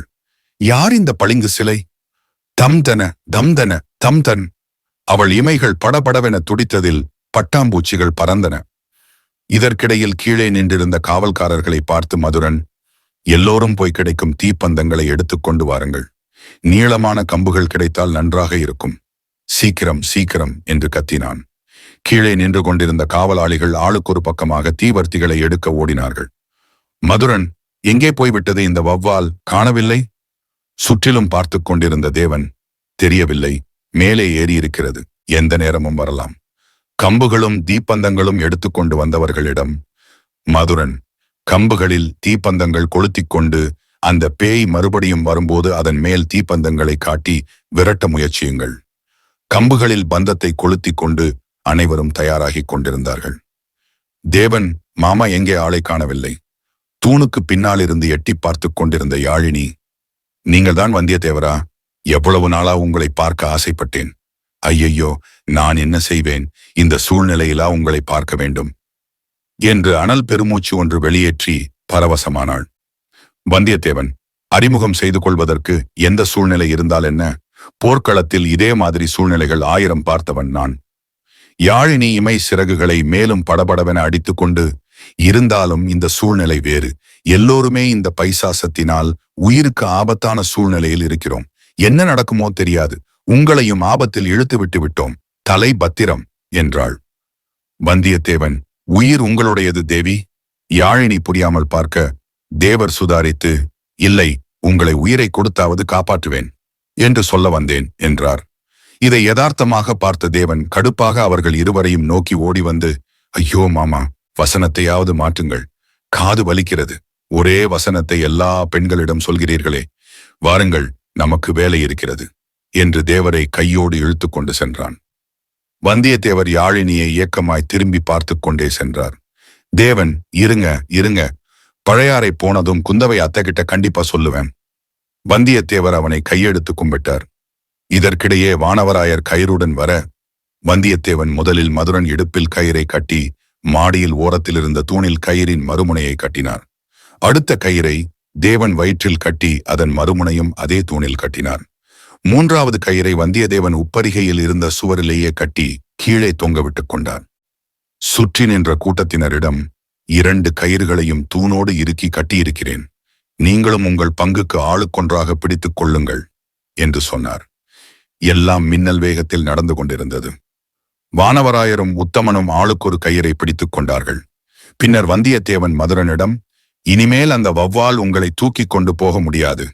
நீங்கள் நின்று வாள் வீசலாம். வானத்தை பார்த்து கொண்டிருந்த தேவன், வருகிறது வருகிறது, தயாராக இருங்கள் என்று பதட்டமாக உச்சஸ்தாயியில் கத்த, கயிறு கட்டப்பட்ட நிலையில் இருவரும் வாளுடன் தயாராக நின்றார்கள். வானத்தில் இருந்து இறக்கைகளை அசுர வேகத்தில் அசைத்துக் கொண்டு கீழிறங்கி வந்து கொண்டிருந்தது அந்த ராட்சச வௌவால். கிர்ர் என்ற தடதடக்கும் சத்தம் அதிகமாக நெருங்கி இறங்கி வந்தது. மதுரனும் தேவனும் பிடித்திருந்த வாள்களை கைகளில் இறுக்கிக் கொண்டார்கள். ராட்சச வௌவால் மாடத்தை நெருங்கியதும் மதுரன் சரியாக கணித்து வாளை குறுக்கு வாட்டில் சரக்கென்று ஏத்தினான். கயிறு கட்டியிருந்ததால் மதுரனை தூக்கிக் கொண்டு போக முயற்சித்த வௌவால் முடியாமல் இறக்கைகளை டப் டப் என படபடத்துக் கொண்டு ஹோஹோ என்று வினோதமாக சத்தமிட்டபடி அந்தரத்திலேயே நின்றது. அடுத்ததாக தேவன் அதன் உடலில் வாளை சொருக முயற்சிக்க வௌவால் அங்குமிங்கும் அலைபாய்ந்து படபடத்துக் கொண்டிருந்ததால் குறிமாறி மற்றொரு இறக்கைக்குள் சொருகியது வாள். இதற்கிடையில் வௌவால் மதுரனை தூக்க முடியாமல் இருப்பதற்கு கட்டிய கயிறுதான் காரணம் என்பதை பார்த்து கொண்டிருந்த வசந்த சேனன் உரையிலிருந்து வாளை உருவிக்கொண்டு கையை ஆவேசத்துடன் வெட்ட ஆரம்பித்தான். அதை பார்த்து வானவராயர் கயிறை ஒரு கையால் பிடித்துக் கொண்டு நிறுத்து நிறுத்து என்று கத்தினார். அதை கேட்காமல் அவன் வாளால் வெட்டி கொண்டிருக்க உரையிலிருந்து வாளை உருவி அவனுடன் சண்டையிட ஆரம்பித்தார். கிளிங் கிளிங் என்று வாள் சத்தம் அறையை நிரப்பியது. இருவரும் ஆவேசமாக வாள் வீசிக் கொண்டார்கள். அதற்குள் மாடத்தின் சுவர்களில் ஏறிய வந்தியத்தேவன் பறந்து கொண்டிருந்த வௌவாலுக்கு நேராக வந்து நின்றார். வௌவாலின் மனித முகத்தில் மீன்களுக்கு இருப்பது போல் செதில் செதிலாக கருப்பு நிறத்தில் சதை துண்டங்கள் ஒட்டி வைத்தது போல் இருந்தது. கண்கள் இருக்க வேண்டிய இடத்தில் கோவை பழம் போல் சிவப்பாக 2 துண்டுகள், சற்று வளைந்த பெரிய சிவப்பு மூக்கு, நீளமான கோரைப்பற்கள், பிரம்மாண்டமான இறக்கைகள். பார்ப்பதற்கு அதிபயங்கரமாக காட்சியளித்தது. தேவருக்கு உள்ளூர பயமாயிருந்தாலும் வெளிக்காட்டிக் கொள்ளவில்லை. அவர்தான் பெரிய வீரராயிற்றே. வந்தியத்தேவன் நேராக வந்து நின்றதும் வௌவால் இறக்கையை படபடவென விரித்து அதனுடைய பிரம்மாண்டத்தை வெளிப்படுத்தியது. கோரை பற்களை காட்டி கோரமாக சீறியது. மாடத்தின் குறுகலான சுவர்களில் ஏறி நின்றிருந்த வந்தியத்தேவன் வௌவாலின் இறக்கைகள் படபடத்ததினால் ஏற்பட்ட அதிர்வால் கால் வழுக்கி கீழே விழப்போன நொடியில் கையில் வைத்திருந்த வாளை வௌவாலின் நெற்றியில் சொருகினார். சரக்கென்று வாள் நெற்றிக்குள் சொருகிக் கொண்டது. ஆக்ரோஷத்தின் உச்சத்தில் வௌவால் மதுரனை விட்டுவிட்டு வந்தியத்தேவனை தூக்கிக் கொண்டு போக பார்க்க மின்னல் வேகத்தில் கயிறை பிடித்துக் கொண்டு சர்ரென்று சறுக்கிக் கொண்டு கீழே இறங்கினார். பீதியில் ஆவென வாயை பிளந்து பார்த்தபடி கீழே நின்ற வேலைக்காரர்களிடம் நெருப்பை காட்டுங்கள் என்று சறுக்கும் போதே கத்தினார். வேலைக்காரர்கள் சுதாரித்து தீப்பந்தத்தை வௌவாலை நோக்கி காண்பித்தார்கள். 3 இடத்தில் வாள் சொருகப்பட்டதால் ஆக்ரோஷமாக கத்தியபடி ரெக்கைகளை படபடவென அடித்துக்கொண்டு ஈருள் வானத்தில் மேலேறி பறந்தது. கயிற்றை பிடித்துக் கொண்டு மறுபடியும் மேலேறி வந்த வந்தியத்தேவன் சுற்றி நின்றவர்களிடம் வாள் கேட்க அங்கிருந்த ஒரு அறைக்குள் சென்று யாழினி வாளும் ஈட்டிகளும் கொண்டு வந்து முன்னால் போட்டாள். வந்தியத்தேவன், இங்கே இருக்கும் ஆண்களை விட உங்களுக்கு வீரம் ஜாஸ்தியாக இருக்கிறது. இருக்கட்டும் இருக்கட்டும். யாழினி வெட்கப்பட்டு சிரித்தாள். தேவர் அவள் வெட்கத்தை ரசித்துக் கொண்டு நிற்க யாழினி வெட்கத்தை முழுங்கிக் கொண்டு, ஐயோ, போய் வேலையை பாருங்கள் என்று சொல்லி அவரை பிடித்து திருப்பி தள்ளிவிட்டாள். தேவரும் சுதாரித்து 2 நீளமான ஈட்டியை எடுத்து தேவனிடமும் மதுரனிடமும் கொடுத்தார். மறுபடியும் வரும் என்று நினைக்கிறீர்களா? மதுரன், செங்கல்வராயர்தான் அதனுடைய குறி. அவரை தூக்கி போகும் வரை நிச்சயமாக வரும் என்று செங்கல்வராயரை காண்பித்தான். இதற்கிடையில் வானவராயருக்கும் வசந்த சேனனுக்கும் நடந்த வாள் சண்டை முற்றுப்பெற்று முகத்திலும் மார்பிலும் சில கீறல்கள் வாங்கிக் கொண்டு வசந்த சேனன் கீழே விழுந்து கிடந்தான். உத்தமன் ஏதோ யோசித்தவனாய் ஓடிப்போய் செங்கல்வராயரை இழுத்து வந்து, இவனுக்காக எதற்கு நாங்கள் சாக வேண்டும்? இவனை பிடித்து கீழே தள்ளி விடுவோம். பேய் வந்து தூக்கிக் கொண்டு போகட்டும். செங்கல்வராயர் கைகூப்பி அழுது கொண்டே, என்னை எப்படியாவது காப்பாற்றுங்கள். உடனே உத்தமன், அப்போ உண்மையை சொல். சோழ வீரர்கள் கொலை செய்யப்பட்டதற்கு நீதானே முக்கிய காரணம்? அழுது கொண்டிருந்த செங்கல்வராயர் ஒன்றுமே பேசாமல் நிற்க, உத்தமன், இவன் பேச மாட்டான் என்று செங்கல்வராயரை பிடித்து இழுத்துக் கொண்டு மாளிகை மாடத்துக்கு கூட்டி வந்து வெளியே தள்ள முயற்சித்தான். செங்கல்வராயர் பதட்டமாக, என்னை மன்னித்து விடுங்கள். நான் தான் காரணம்.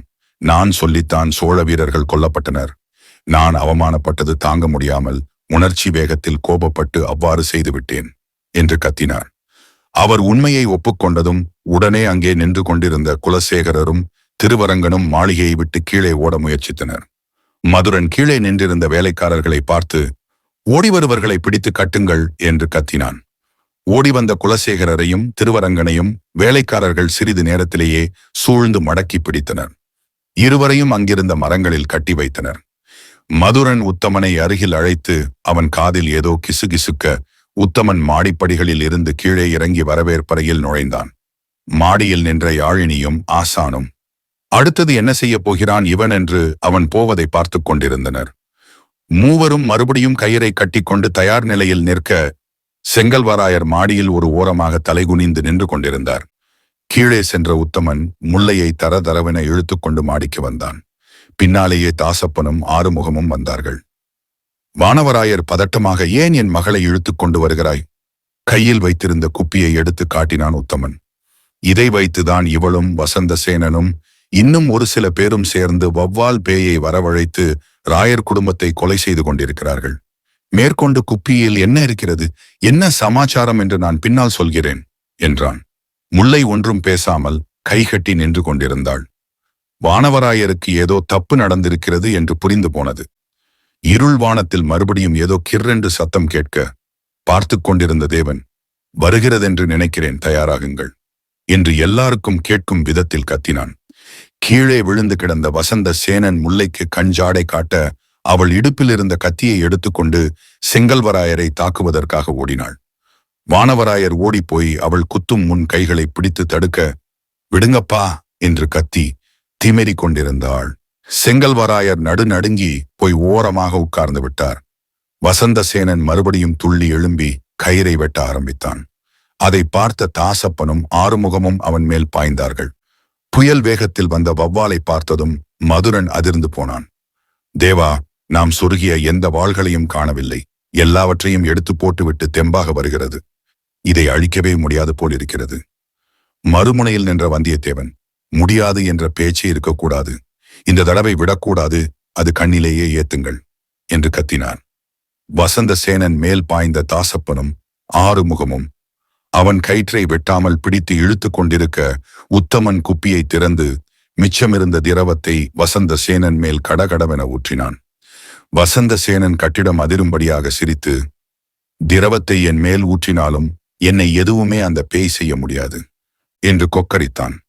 அவன் பேசும்போது அவன் கை கழுத்தில் கட்டியிருந்த மணியை அனிச்சையாக தொட்டுக்கொண்டே பேசியதை பார்த்த உத்தமன் சடார் என்று அவன் மேல் பாய்ந்து கழுத்து கட்டியிருந்த மணியை அறுத்தான். சிரித்துக் கொண்டிருந்த வசந்தசேனன் சிரிப்பு அடங்கி போனது. உத்தமன், இப்ப சிரிடா பார்க்கலாம், நீ இப்பதான் திருடன். நான் விரல் சூப்புகின்ற காலத்திலிருந்தே திருடண்டா. என்கிட்டயே வா, உன் வேலையை காட்டுகிறேன். இதற்கிடையில் தேவன் மதுரா மிகவும் ஆக்ரோஷமாக வந்து கொண்டிருக்கிறது. அதிவேகத்தில் மாளிகை மாடத்திற்கு வந்த வௌவால் பேய் மதுரன் வாளை சுழற்றி அதன் மேல் வீச இடது ரெக்கையால் மதுரனை வேகமாக தட்டியது. மதுரன் பறந்து போய் மாடத்தின் சுவர்களில் மோதி விழுந்தான். தேவன் கண்களை நோக்கி ஈட்டியை இறக்க பார்க்க அந்த ஈட்டியை கையால் பிடித்து இழுத்து தேவனை முன்னால் வரச் செய்து அவன் கழுத்தை கோரை பற்களால் கடிக்க நெருங்கியது. மறுமுனையில் நின்ற வந்தியத்தேவன் வாளை பேயின் கழுத்தை நோக்கி இறக்க முயற்சிக்க பேய் மற்றொரு ரெக்கையால் தடுத்தது. கீழே நின்றவர்கள் தீப்பந்தத்தை வௌவால் பேயை நோக்கி காட்டி விரட்ட முயற்சித்துக் கொண்டிருந்தார்கள். தேவனின் கழுத்தில் பற்களை பதித்தது பேய். பார்த்து கொண்டிருந்த அனைவரும் ஐயோ என்று கதறினார்கள். வந்தியத்தேவர் பேயின் கழுத்தை குறிவைத்து வாளை பாய்ச்ச முயற்சிக்க இருவர் தலையும் ஒன்றோடு ஒன்றாக நெருங்கியிருந்ததால் சரியான வாட்டம் கிடைக்கவில்லை. கீழே விழுந்த மதுரன் எழும்பி தேவனை கட்டியிருந்த கயிறை பின்னோக்கி பலம் கொண்ட மட்டும் இழுக்க பேயின் பற்களுக்கும் தேவனின் கழுத்துக்கும் இடைவெளி ஏற்பட்டது. அதற்குள் வந்தியத்தேவர் வாளை பேயின் கழுத்தில் சொருகினார். வினோதமாக காது கிழியும் அளவுக்கு சத்தமிட்ட பேய் ரெக்கைகளை படபடன்னு அடித்தபடி அங்கேயும் இங்கேயும் அலைப்பாய்ந்து வானத்தில் ஏற முயற்சி செய்தது. உத்தமன் வசந்தசேனனை தரவென மாளிகை மாடத்திற்கு இழுத்து வந்து மாடியிலிருந்து கீழே தள்ளினான். ஐயோ என்று கத்திக்கொண்டு கீழே விழுந்தான் வசந்தசேனன். ஏற்கனவே கழுத்தில் சொருகப்பட்ட வாளால் ஆக்ரோஷமாக இருந்த வௌவால் பேய் வசந்தசேனனின் உடலில் வந்த திரவத்தின் மணத்தால் ஈர்க்கப்பட்டது. சடார் என்று அவனை நோக்கி பறந்த வௌவால் பேய் வசந்தசேனன் வேண்டாம் என்று கதற அவனை கொத்தாக தூக்கிக் கொண்டது. மாடத்தில் நின்றிருந்த 3 பேரையும் உக்கிரமாக திரும்பி பார்த்து கண்களுக்குள் பதித்துக் கொண்டது. பின்னர் சட சடவென இறக்கையை அடித்துக்கொண்டு பறந்து இருள் வானத்தில் கலந்தது. மாடத்தில் நின்ற மூவரும் வானத்தையே உன்னிப்பாக பார்த்துக் கொண்டிருந்தனர். நேரம் போய்க்கொண்டே இருந்தது. வவ்வால் பேய் மீண்டும் வருவது போல் தெரியவில்லை. கீழே நின்ற வேலைக்காரர்களும் வானத்தையே பதட்டமாக பார்த்துக் கொண்டிருந்தனர். மாளிகைக்குள் ஒட்டுமொத்தமாக மரண அமைதி நிலவிக் கொண்டிருந்தது. அனைவரும் நடந்த சம்பவங்களால் பீதியில் உறைந்து போயிருந்தனர். தேவன், மதுரா மறுபடியும் வரும் என்று நினைக்கிறாயா? மதுரன், தற்சமயத்துக்கு வராதென்றுதான் நினைக்கிறேன். தேவன், ஆனால் கடைசியாக போகும் முன்னர் அந்த பேய் நம்மை பார்த்த பார்வையை கவனித்தாயா? மதுரன், கவனித்தேன். மாமா இருக்க பயமேன், வீடு பார்த்துக் கொள்ளலாம். மதுரன் வந்தியத்தேவரை நோக்கி, மாமா, விஜயபுரம் உங்களை வரவேற்பதில் மகிழ்ச்சி அடைகிறது. வந்தியத்தேவன், நாளைதான் வரவேண்டும் என்று நினைத்திருந்தேன். உன்னை பார்க்கும் ஆவலில் ஒரு நாள் முன்னாலே வந்தால் இங்கே இந்த கூத்து நடந்து கொண்டிருக்கிறது. மதுரன் அங்கே நின்றவர்களை ஒவ்வொருவராக அறிமுகப்படுத்தி வைத்துக் கொண்டிருந்தான். வந்தியத்தேவன், என்னதான் நடக்கிறதென்று கொஞ்சம் தெளிவாக சொல்லுங்களேன். மதுரன், என்ன மாமா நீங்கள் பிரச்சனையை முடித்து வைத்துவிட்டு என்ன பிரச்சனை என்று கேட்கிறீர்களே? அனைவரும் சிரித்தார்கள். வந்தியத்தேவன், இருந்தாலும் தெரிந்து கொள்ள வேண்டும் அல்லவா? உத்தமன், அதை நான் அவரிடம் விளக்கி சொல்லுகிறேன் என்று கதையை முதலில் இருந்து ஆரம்பித்தான். மதுரன் அங்கே நின்ற முல்லையை நோக்கி வேகமாக சென்று, இனிமேலாவது என்ன நடந்தது என்று சொல். முல்லை எவ்வளவு கேட்டும் ஒன்றுமே பேசாமல் அமைதியாக நின்று கொண்டிருக்க, வானவராயர் அவருடைய கழுத்தில் கத்தியை வைத்துக்கொண்டு, அவள் எதுவும் பேச வேண்டாம், அவளை பெற்றதற்கு நான் தான் பதில் சொல்ல வேண்டும் என்று கழுத்தை அறுக்கப் போக, முல்லை ஓடி சென்று வானவராயரின் கையை தடுத்தாள். வேண்டாம் அப்பா, வேண்டாம், உண்மையை சொல்கிறேன். நல்லது செய்வதற்காகத்தான் ஆரம்பித்தோம். ஜெயசிங்கனின் தலைமையில் நாடு நாசமாக போய்க் கொண்டிருப்பதை பார்த்து கொதித்துப் போயிருந்தேன். இதற்கிடையில் ஒரு நாள் செங்கல்வராயரும் குலசேகரரும் பேசிக் கொண்டிருந்ததை கேட்க நேர்ந்தது.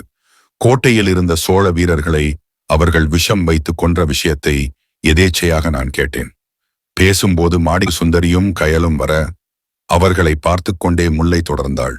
இப்படிப்பட்ட கொடூரர்கள் சாக வேண்டும், ஆட்சியும் மாற வேண்டும் என்று முடிவெடுத்த நாங்கள் என்ன வழி என்று யோசித்துக் கொண்டிருந்த பொழுது வசந்தசேனன் ஆதிவாசிகள் கூட்டத்தில் இருந்த ஒரு முதியவரை பார்க்க நேர்ந்தது. நித்திரையில் இருக்கும் வவ்வால் பேயை வரவழைக்கும் பூஜையை அந்த முதியவர் கற்றுக் கொடுத்தார். அதை பயன்படுத்தி தப்பு செய்தவர்களுக்கு தண்டனை அளிக்க முடிவு செய்தோம். கொலைப்பழி பேயின் மேல் விழும், கொடூரர்கள் கூட்டமும் காலியாகும். கொஞ்சம் கொஞ்சமாக வசந்தசேனனை இந்த பிரதேசத்திற்கு அரசனாக்கலாம் என்று திட்டமிட்டோம். ஆரம்பத்தில் தப்பு செய்பவர்களுக்கு தண்டனை கொடுக்க என்று ஆரம்பித்ததுதான். கொஞ்சம் கொஞ்சமாக தவறு செய்பவர்கள், பதவிக்கு போட்டியாக இருக்கும் எல்லோரையும் அழிக்க ஆரம்பித்தோம். எதற்கும் பிரயோஜனமில்லாத அவன் தந்தையை கூட வசந்தசேனன் விட்டு வைக்கவில்லை. எவ்வளவு நாள்தான் அடிமையாக வாழ்ந்து கொண்டிருப்பது? நாங்கள் செய்ததில் என்ன தவறு இருக்கிறது அப்பா? வானவராயர் ஒன்றுமே பேசாமல் வாயடைத்துப் போய் நின்றார். வீட்டுக்குள்ளேயே குற்றவாளியை வைத்துவிட்டு ஊர் முழுக்க தேடியிருக்கிறேன் என்று நினைத்து தலைகுனிந்தார். மதுரன், என்ன தவறு இருக்கிறதா? நீங்கள் தவறு செய்தவர்களை தண்டிக்க வேண்டும் என்ற விஷயம் நியாயம்தான். ஆனால் அதற்கு அப்பாவி இளம் பெண்களை கடத்தி கொலை செய்தீர்களே, அதை எந்த கணக்கில் சேர்ப்பது? முல்லை, நான் வசந்தசேனனிடம் அவ்வாறு பலி கொடுக்க வேண்டாம் என்றுதான் சொன்னேன். அவன் கேட்கவில்லை. இருந்தாலும் என்ன, களை எடுக்க முயலும் போது சில நல்ல பயிர்களும் அழியத்தான் செய்யும். அதற்கு என்ன செய்வது? நாட்டிற்காக உயிரை கொடுத்தார்கள் என்று நினைத்துக் கொள்ள வேண்டியதுதான். மதுரன் கோபத்தில் பற்களை கடித்தான். பெண் என்பதால் அவனால் அடிக்க முடியவில்லை. மதுரன், பூஜை செய்யும் போது பலி கொடுக்கப்படுபவர்களின் இரத்தத்தில் இருந்து செய்யப்பட்டதுதானே அந்த திரவம். அதை தெளித்து தானே அந்த பேயை வரவழைக்கிறீர்கள். முல்லை முகத்தை திருப்பிக் கொண்டு பீர்த்திச்சி, அதுதான் கண்டுபிடித்து விட்டாயே, அப்புறம் என்ன? உத்தமன் செங்கல்வராயரை நோக்கி, இப்பொழுது உன்முறை, நீ வாயை திறக்கிறாயா? இல்லை, நான் பேச வைக்கட்டுமா? செங்கல்வராயர் சுத்தியிருந்த கூட்டத்தை ஒரு முறை பார்த்துவிட்டு தலை குனிந்து பேச ஆரம்பித்தார். உபதளபதி எல்லாளனும் அங்கிருந்த வீரர்களும் ஒரு நாள் நான் கோட்டைக்கு சென்றபோது என்னை கூட்டமாகச் சேர்ந்து அவமானப்படுத்தினர். ஒத்த கொம்பனை காட்டுங்கள் காட்டுங்கள் என்று என்னை சீண்டினர். கடும் கோபத்தில் வீட்டிற்கு வந்த நான் ஆரம்பத்தில் இருந்தே அவர்கள் பேசிய பேச்சுக்கள் எல்லாம் மனதில் நிற்க, கோட்டைக்குப் போகும் காய்கறி, உணவுப் பொருட்கள் வண்டியை பார்த்தேன். ஒரு நொடி உணர்ச்சி வசப்பட்டு சுய நினைவு இழந்தேன். கடுங்கோபத்தில் அதில் விஷத்தை கலந்தேன். உணவுப் பொருள்களை சாப்பிட்ட அனைவரும் கோட்டையில் இறந்து கிடந்தனர். என்ன செய்வதென்று தெரியாமல் நானும் குலசேகரரும் திருவரங்கனும் மேலும் ஒரு சிலரும் ஒன்று சேர்ந்து பிணங்களை குகையில் தூக்கி வீசிவிட்டு அவர்கள் துணிமணிகளை எரித்தோம். பின்னொரு சமயம் வீட்டுக்கு வந்த ஜெயசிங்கன் என்னை அவமானப்படுத்த அன்றைக்கு இரவே திருவரங்கன் அவனை கொலை செய்தான். நானே இந்த நாட்டிற்கு தலைமை பொறுப்பு ஏற்க எல்லாமே சாதகமாக அமைந்தது. உத்தமன், ஆனால் தேவனும் மதுரனும் வந்து கெடுத்து விட்டார்கள். சரிதானே? இதில் சம்புவராயருக்கு சம்பந்தம் இல்லையா? செங்கல்வராயர், இல்லை, அவர் என்றைக்குமே எங்களுக்கு எதிராக தான் பேசுவார். சாளுக்கியர்களுக்கு ஆதரவாக தான் நடந்து கொள்வார். அதனால் அவருக்கு இதில் சம்பந்தமில்லை. மதுரன், திருவரங்கன் தான் ஒத்த கொம்பன் போல் வேடமிட்டு கொலை செய்தானா? செங்கல்வராயர், ஆமாம், ஒத்த கொம்பன் பயம் ஊருக்குள் நிலவிக் கொண்டிருந்ததால் திருவரங்கன் ஒத்த கொம்பன் போல் வேடமிட்டு ஏற்கனவே விசாரணைக்கு வந்த அதிகாரியையும் ஜெயசிங்கனையும் கொலை செய்தான். உத்தமனையும் கொலை செய்ய முயற்சி செய்தான். ஆம்பர்களை ஏவி விட்டோம். ஆனால் நடக்கவில்லை. தேவன், நாங்க வந்தன்றைக்கு பழையாறையில் இருந்து தூதுவன் ஒருவன் வந்திருந்தானே, உங்களை பார்க்கத்தானே வந்திருந்தான். பழையாறையில் யாருடன் உங்களுக்கு தொடர்பு இருக்கிறது? செங்கல்வராயர், பழையாறை அரண்மனை ஜோசியர் அவ்வப்போது தகவல் தெரிவிப்பார். உத்தமன், உண்மையான ஒத்த கொம்பன் உடல் எங்கேதான் வைக்கப்பட்டிருக்கிறது? செங்கல்வராயர், அதே குகையில் வேறொரு இடத்தில் அவன் உயிர் பெற்று விடாதவாறு பாதுகாப்பாக வைத்திருக்கிறோம். மதுரன் உத்தமனை நோக்கி, ஆமாம், கேட்க வேண்டும் என்று நினைத்தேன். செங்கல்வராயர் தான் காரணம் என்று எப்படி சரியாக கண்டுபிடித்தாய்? உத்தமன், அதுவா, விஷம் வச்சுதான் கொண்டிருக்க வேண்டும் என்ற முடிவுக்கு வந்த பிறகு அதற்கு இருக்கும் ஒரே சாத்தியம் உணவுப் பொருட்கள்தான். உணவுப் பொருட்கள் இவர் வீட்டிலிருந்துதான் சென்றது என்று ஏற்கனவே இவர் ஒருமுறை சொல்லியிருந்தார். அதுதான் எனக்கு திடீரென்று மண்டைக்குள் மின்னல் வெட்டியது. தேவன், சரி, வசந்த சேனன் கூட்டாளிகள் 3 பேரை எப்படி கண்டுபிடிப்பது? உத்தமன் தேவனை அருகில் அழைத்து அவன் காதிற்குள் கிசுகிசுத்தான். அது கொஞ்சம் எளிதுதான். காவல் வீரர்கள் கூட்டத்தில் எவன் கழுத்தில் வசந்தசேனன் போட்டிருந்த மாதிரி மணி அணிந்திருக்கிறானோ அவன்தான் இவன் கூட்டாளிகள். அது ஏதோ பேயிடமிருந்து பாதுகாக்கும் மணி என்று நினைக்கிறேன். சுற்றி நின்ற அனைவரும் சற்று பயம் தெளிந்து வந்தியத்தேவரை நெருங்கி உற்சாகமாக சூழ்ந்து கொண்டார்கள். மாணிக்கராயர், உங்களை பார்த்ததில் மிகவும் மகிழ்ச்சி. சோழ தேசத்தில் எங்கு போனாலும் உங்களை பற்றிய பேச்சுதான். ஆசான், உங்களை பற்றிதான் எவ்வளவு கதைகள் பாடல்கள் நாட்டில் உலவிக் கொண்டிருக்கின்றன. உங்கள் வீரத்தை நேரில் பார்க்கும் பாக்கியம் இப்போதுதான் கிடைத்தது. உத்தமன், சாதாரணமாகவா கிடைத்தது? சண்டை நடக்கும்போது மேஜைக்கடியில் ஒளிந்து கொண்டிருந்ததால் கிடைத்தது. ஆசான், அதை பார்த்து விட்டாயா? சரி சரி, விடு. சண்டைகளில் தப்புவதற்கு அது ஒரு தனி கலை. பின்னர் உனக்கு கற்றுக் கொடுக்கிறேன். உத்தமன், வேண்டாம், அது எனக்கு ஏற்கனவே தெரியும். யாழினி, ஆமாம், என்னதான் நடக்கிறது? இந்த 2 பேர் மதுரனையும் தேவனையும் சுட்டிக்காட்டி, யார் இவர்கள்? இவர்களை பார்த்தால் மெய்காப்பாளர்கள் போல் தோன்றவில்லையே. தயவு செய்து இப்பவாவது உண்மையை சொல்லுங்கள். ஆசான், உண்மைதான். எந்த துணையும் இல்லாமல் ஊருக்குள் நுழைந்து அட்டகாசம் செய்து கொண்டிருந்த திருடர்களையும் சசாங்கனையும் ஜெயசிங்கனையும் ஒத்த கொம்பனையும் வவ்வால் பேயையும் துவம்சம் செய்த இவர்கள் சாதாரண நபர்களாக எனக்கு தோன்றவில்லை. சத்தமாக சிரித்த வந்தியத்தேவர் மதுரனை பார்த்து, வேறு வழியில்லை, இப்போது நான் உண்மையை சொல்லியே தீருவேன். மதுரனை காட்டி, இவர்தான் சோழ நாட்டின் ஒரே இளவரசர் மதுராந்தகர். தேவனை காட்டி, இவர் அவருடைய தளபதி இளந்தேவன்.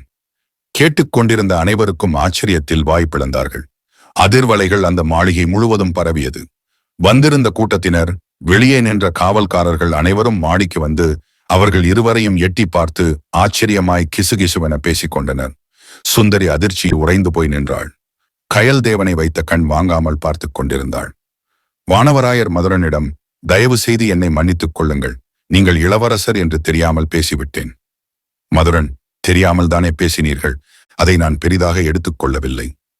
இதை பார்த்து கொண்டிருந்த யாழினி, பரந்த மனப்பான்மையில் அப்படியே மாமன்னர் ராஜராஜர் மாதிரியே இளவரசரும் இருக்கிறார். மாமன்னர் பெயரை சொன்னதும் சுத்தியிருந்த கூட்டம் மாமன்னர் ராஜராஜர் வாழ்க என்று கோஷமிட ஆரம்பிக்க அது அடங்குவதற்கு சிறிது நேரமானது. மதுரன், என் உடலில் கடைசி சொட்டு ரத்தம். அப்பாடா, டைட்டில் வந்துருச்சு. இருக்கும் வரைக்கும் நான் சோழ நாட்டின் காவலன், மக்களின் சேவகன். கேட்டுக்கொண்டிருந்த அனைவருக்கும் மெய் சிலிர்த்தது. அனைவரும் இளவரசர் மதுரன் வாழ்க வாழ்க என்று ஆர்ப்பரித்தனர். ஆறுமுகம் விக்கித்து போய் நின்றான். ஐயையோ, மறுபடியும் ஆசானிடம் போய் வேலைக்கு நிற்க வேண்டுமா? பழைய நைந்து போன காலனியால் அடிப்பானே கிழவன் என்று யோசித்துக் கொண்டிருந்தான். மெதுவாக பின்னோக்கி நழுவ பார்க்க மதுரன் அவன் போவதை பார்த்ததும், ஆறுமுகம் எங்கே ஓட பார்க்கிறாய்? எனக்கு எல்லாம் தெரியும். நீ செய்தது ஒரு குற்றமே அல்ல. உன்னை நாங்கள் மன்னித்து விட்டோம். உனக்கு என்ன செய்வதாக வாக்களித்தோமோ அனைத்தும் உனக்கு செய்து தரப்படும் என்றான். ஆறுமுகம் தொபுக்கடீர் என்று மதுரனின் காலில் போய் விழுந்தான். தூரத்தில் நின்று பார்த்து கொண்டிருந்த சுந்தரி என்ன செய்வதென்று தெரியாமல் கைகளை பிசைந்து கொண்டு நின்றாள். மதுரன் அவளை பார்த்து கனிவாக சிரித்தான். அவன் சிரிப்பு சுந்தரிக்கும் தோற்றிக் கொண்டது. நான் இருக்கிறேன், கவலைப்படாதே என்று கஞ்சாடை செய்தான். சுந்தரிக்கு புரிந்தது. அவளுக்கு அளவில்லாத மகிழ்ச்சி. முல்லை வானவராயரை பார்த்து அழுது கொண்டு நிற்க, வானவராயர், நியாயப்படி பார்த்தாலும் சட்டப்படி பார்த்தாலும் நீ செய்தது குற்றம்தான். தவறு செய்தவர்களை தண்டிக்க இன்னொரு தவறு செய்வது ஏற்புடையதாகாது. ஒரு நாட்டின் ஆட்சியை கைப்பற்ற முயற்சி செய்வது ராஜ துரோகம். பெரிய குற்றங்களை செய்திருக்கிறாய். நிச்சயம் உனக்கு தண்டனை உண்டு. முல்லை, தண்டனையை ஏற்றுக்கொள்ள மாட்டேன். தவறு என்று சொல்லாதீர்கள். நான் செய்தது தவறு கிடையாது, தவறு கிடையாது என்று கத்திக்கொண்டே கையில் வைத்திருந்த கத்தியை எடுத்து கழுத்தை கிழித்து கொண்டு ரத்தம் பீரிட கீழே சரிந்தாள். வானவராயரும் சுந்தரியும் கயலும் வேண்டாம் என்று அலற அலற கண்ணிமைக்கும் நேரத்தில் எல்லாம் நடந்து முடிந்தது. மறுநாள் காலை தோட்டத்து வீடு. வந்தியத்தேவன், உன் சாதுரியத்தை பாராட்டாமல் இருக்க முடியவில்லை மதுரா. முல்லை முள்ளால் தான் எடுக்க முடியும் என்பது மாதிரி இந்த கொலைகார கூட்டத்தை பிடிப்பதற்கு திருடர்கள்தான் சரி என்று நீ தேர்ந்தெடுத்த நபர்கள் பிரமாதம். உத்தமனும் தாசப்பனும் சோழ தேசமே மெச்சும்படியான வேலைகளை செய்திருக்கிறார்கள். நீங்கள் இனி திருடர்கள் அல்ல. உங்களுக்கு கௌரவமான பதவிகள் அளிக்கப்படும். மதுரனுடனேயே உதவியாக இருங்கள். உத்தமனும் தாசப்பனும் வந்தியத்தேவரை நோக்கி கைகூப்பி நன்றி ஐயா என்றார்கள். வந்தியத்தேவன் மதுரனிடம், சுந்தரி விஷயத்தில் என்ன பிரச்சனை இருக்கிறது? அவள் உன்னை காதலிக்கிறாள். பாவம், இப்போது தந்தையும் சிறைக்கு சென்று விடுவார். தனி மரமாக நிற்கப் போகிறாள். அவளை ஏற்றுக்கொள்வதில் என்ன தயக்கம்? மதுரன், காதல் ஒரு முறைதானே மலரும். எனக்கு ஏற்கனவே மலர்ந்து விட்டது. அதனால்தான் அவள் காதலை ஏற்றுக்கொள்ள தயங்குகிறேன். வந்தியத்தேவன், காதல் ஒரு முறைதான் மலரும். உண்மைதான், ஒரு பெண்ணிடம் ஒரு முறைதான் மலரும். எனக்கெல்லாம் பல முறை மலர்ந்து இருக்கிறது. கேட்டுக்கொண்டிருந்த அனைவரும் சிரித்தார்கள். வந்தியத்தேவன், நீ காதலிப்பவளை திருமணம் செய்து கொள். உன்னை காதலிப்பவளை காதலித்துக் கொண்டிரு. அவ்வளவுதான். இதில் என்ன தவறு இருக்கிறது? நாம் எல்லோரும் செய்வதுதானே. ஒரு நொடி யோசித்த மதுரனுக்கு அவர் சொன்னதின் அர்த்தம் புரிந்தது. நீங்கள் சொல்வதை ஏற்றுக்கொள்கிறேன். அவள் காதலை ஏற்றுக்கொள்ள முடியாவிட்டாலும் பாவம் அந்த பெண். சுந்தரிக்கு யாரும் இல்லை. அவளை நிச்சயமாக கைவிட மாட்டேன். அவர்கள் பேசிக் கொண்டிருக்கும் போதே படபடவென சிறகடித்துக் கொண்டு எங்கிருந்தோ வந்த புறா ஒன்று தேவனின் தோள்களில் வந்து அமர்ந்தது. அதன் கால்களில் ஏதோ ஒரு ஓலை கட்டப்பட்டிருந்தது. உத்தமன், தேவனுக்கு மேலிடத்திலிருந்து ஓலை வந்துவிட்டது. இனிமேல் அவருக்கு சாப்பாடு பிடிக்காது, தூக்கம் இருக்காது, ஓய்வு கிடைக்காது, வேலைகள் நடக்காது, நண்பர்களை கவனிக்க முடியாது, கோவில் குளங்களுக்கு போக வேண்டும், மொட்டையடிக்க வேண்டி வரலாம். தேவன், ஐயா போதும், நிறுத்துங்கள் என்று கையெடுத்து கும்பிட்டான். மதுரனை ஏதோ தீவிரமாக யோசித்துக் கொண்டிருப்பதை பார்த்ததும், வந்தியத்தேவன், என்ன அப்படி தீவிரமாக யோசித்துக் கொண்டிருக்கிறாய்? மதுரன், ஏற்கனவே நான் யோசித்து வைத்தபடி ஒரு முக்கியமான காரியம் செய்ய வேண்டியது பாக்கி இருக்கிறது. வந்தியத்தேவன், என்ன காரியம்? சாளுக்கிய தேசம், கபினி கானகத்தில் தனிமையாக இருக்கும் வீடு. மதிய வேளை கதவு தட்டப்படும் சத்தம் கேட்டு யாரது இந்நேரத்தில் என்று எழும்பி போய் கதவை திறந்தாள் சந்திரிகா. வெளியே நின்று கொண்டிருந்த தேவனையும் உத்தமனையும் பார்த்து அதிசயத்து போய் முகம் மலர்ந்த சந்திரிகா, ஆச்சரியமாக இருக்கிறது. நீங்கள் எப்போது வந்தீர்கள் என்று உதடுகள் தேவனிடம் பேசிக் கொண்டிருந்தாலும் அவள் கண்கள் சுற்றிலும் மதுரனை தேடிக் கொண்டிருந்தது. தேவன், உன்னை பார்க்கத்தான் வந்தோம். எங்கள் சோழ நாட்டின் இளவரசர் நீங்கள் செய்து சேவையை பாராட்டி உனக்கு பரிசு கொடுக்க வேண்டும் என்று வந்திருக்கிறார். சந்திரிகாவின் விழிகள் ஆச்சரியத்தில் விரிய, ஐயையோ, அப்படியா? எனக்கு எதற்கு? எங்கே அவர் என்று சொல்லியபடியே அவசர அவசரமாக முகத்தை துடைத்தபடி உடையை சரி செய்து கொண்டு வெளியே வந்து சுற்றிலும் பார்த்தாள். கண்ணு கெட்டிய தூரம் வரை யாரையும் காணவில்லை. கேள்விக்குறியுடன் தேவனை பார்க்க தேவன் சிற்றோடை பக்கத்தில் இருந்த மரத்தை கை காட்டினான். மரத்தின் பின்னால் இருந்து மதுரன் சிரித்துக்கொண்டே வெளிப்பட மதுரனை பார்த்ததும் சந்திரிகாவின் முகம் பொன்னிற தாமரை மலர் போல் மலர்ந்தது. தூரத்தில் மதுரன் அவளை நோக்கி இரு கரங்களை நீட்டுவதை பார்த்ததும் அவள் கண்களில் தாரை தாரையா கண்ணீர் வழிந்தது. அவள் கண்களாலேயே நம்ப முடியவில்லை. இளவரசரையா நான் காதலித்தேன்? எனக்கு என்ன தகுதி இருக்கிறது? என் காதல் உண்மையிலே இளவரசர் ஏற்றுக்கொண்டாரா? கனவா? நிஜம்தானா என்று புரியாமல் குழம்பினாள். ஒரு நொடியில் 1000 எண்ணங்கள். பக்கத்தில் நின்ற தேவனையும் உத்தமனையும் சந்திரிகா திரும்பி பார்க்க இருவரும் சிரித்தபடி ஆமாவென்று தலையாட்டினர். மதுரன் கைகள் நீட்டியபடி காத்திருக்க அவனை நோக்கி துள்ளி குதித்து புள்ளிமான் போல ஓடினாள். அவனருகே சென்றதும் ஒரு நொடி தயங்கி நிற்க மதுரன் அவள் கையை பிடித்து இழுத்து கட்டி அணைத்து கன்னங்களில் முத்தங்களை பதித்தான். அவள் முகம் அவன் இரு கைகளிலும் அடைக்கலமாகி இருக்க கண்களை மூடிக்கொண்டு கனவு நனவாகிக் கொண்டிருக்கும் சந்தோஷத்தில் திளைத்தாள் சந்திரிகா. முத்த சத்தம் ஏற்படுத்திய தொந்தரவால் மரத்தில் இருந்த சில நெட்டைக்காளி குருவிகள் கீச் கீச் என்று சத்தமிட்டு கோபமாக பறந்து சென்றன.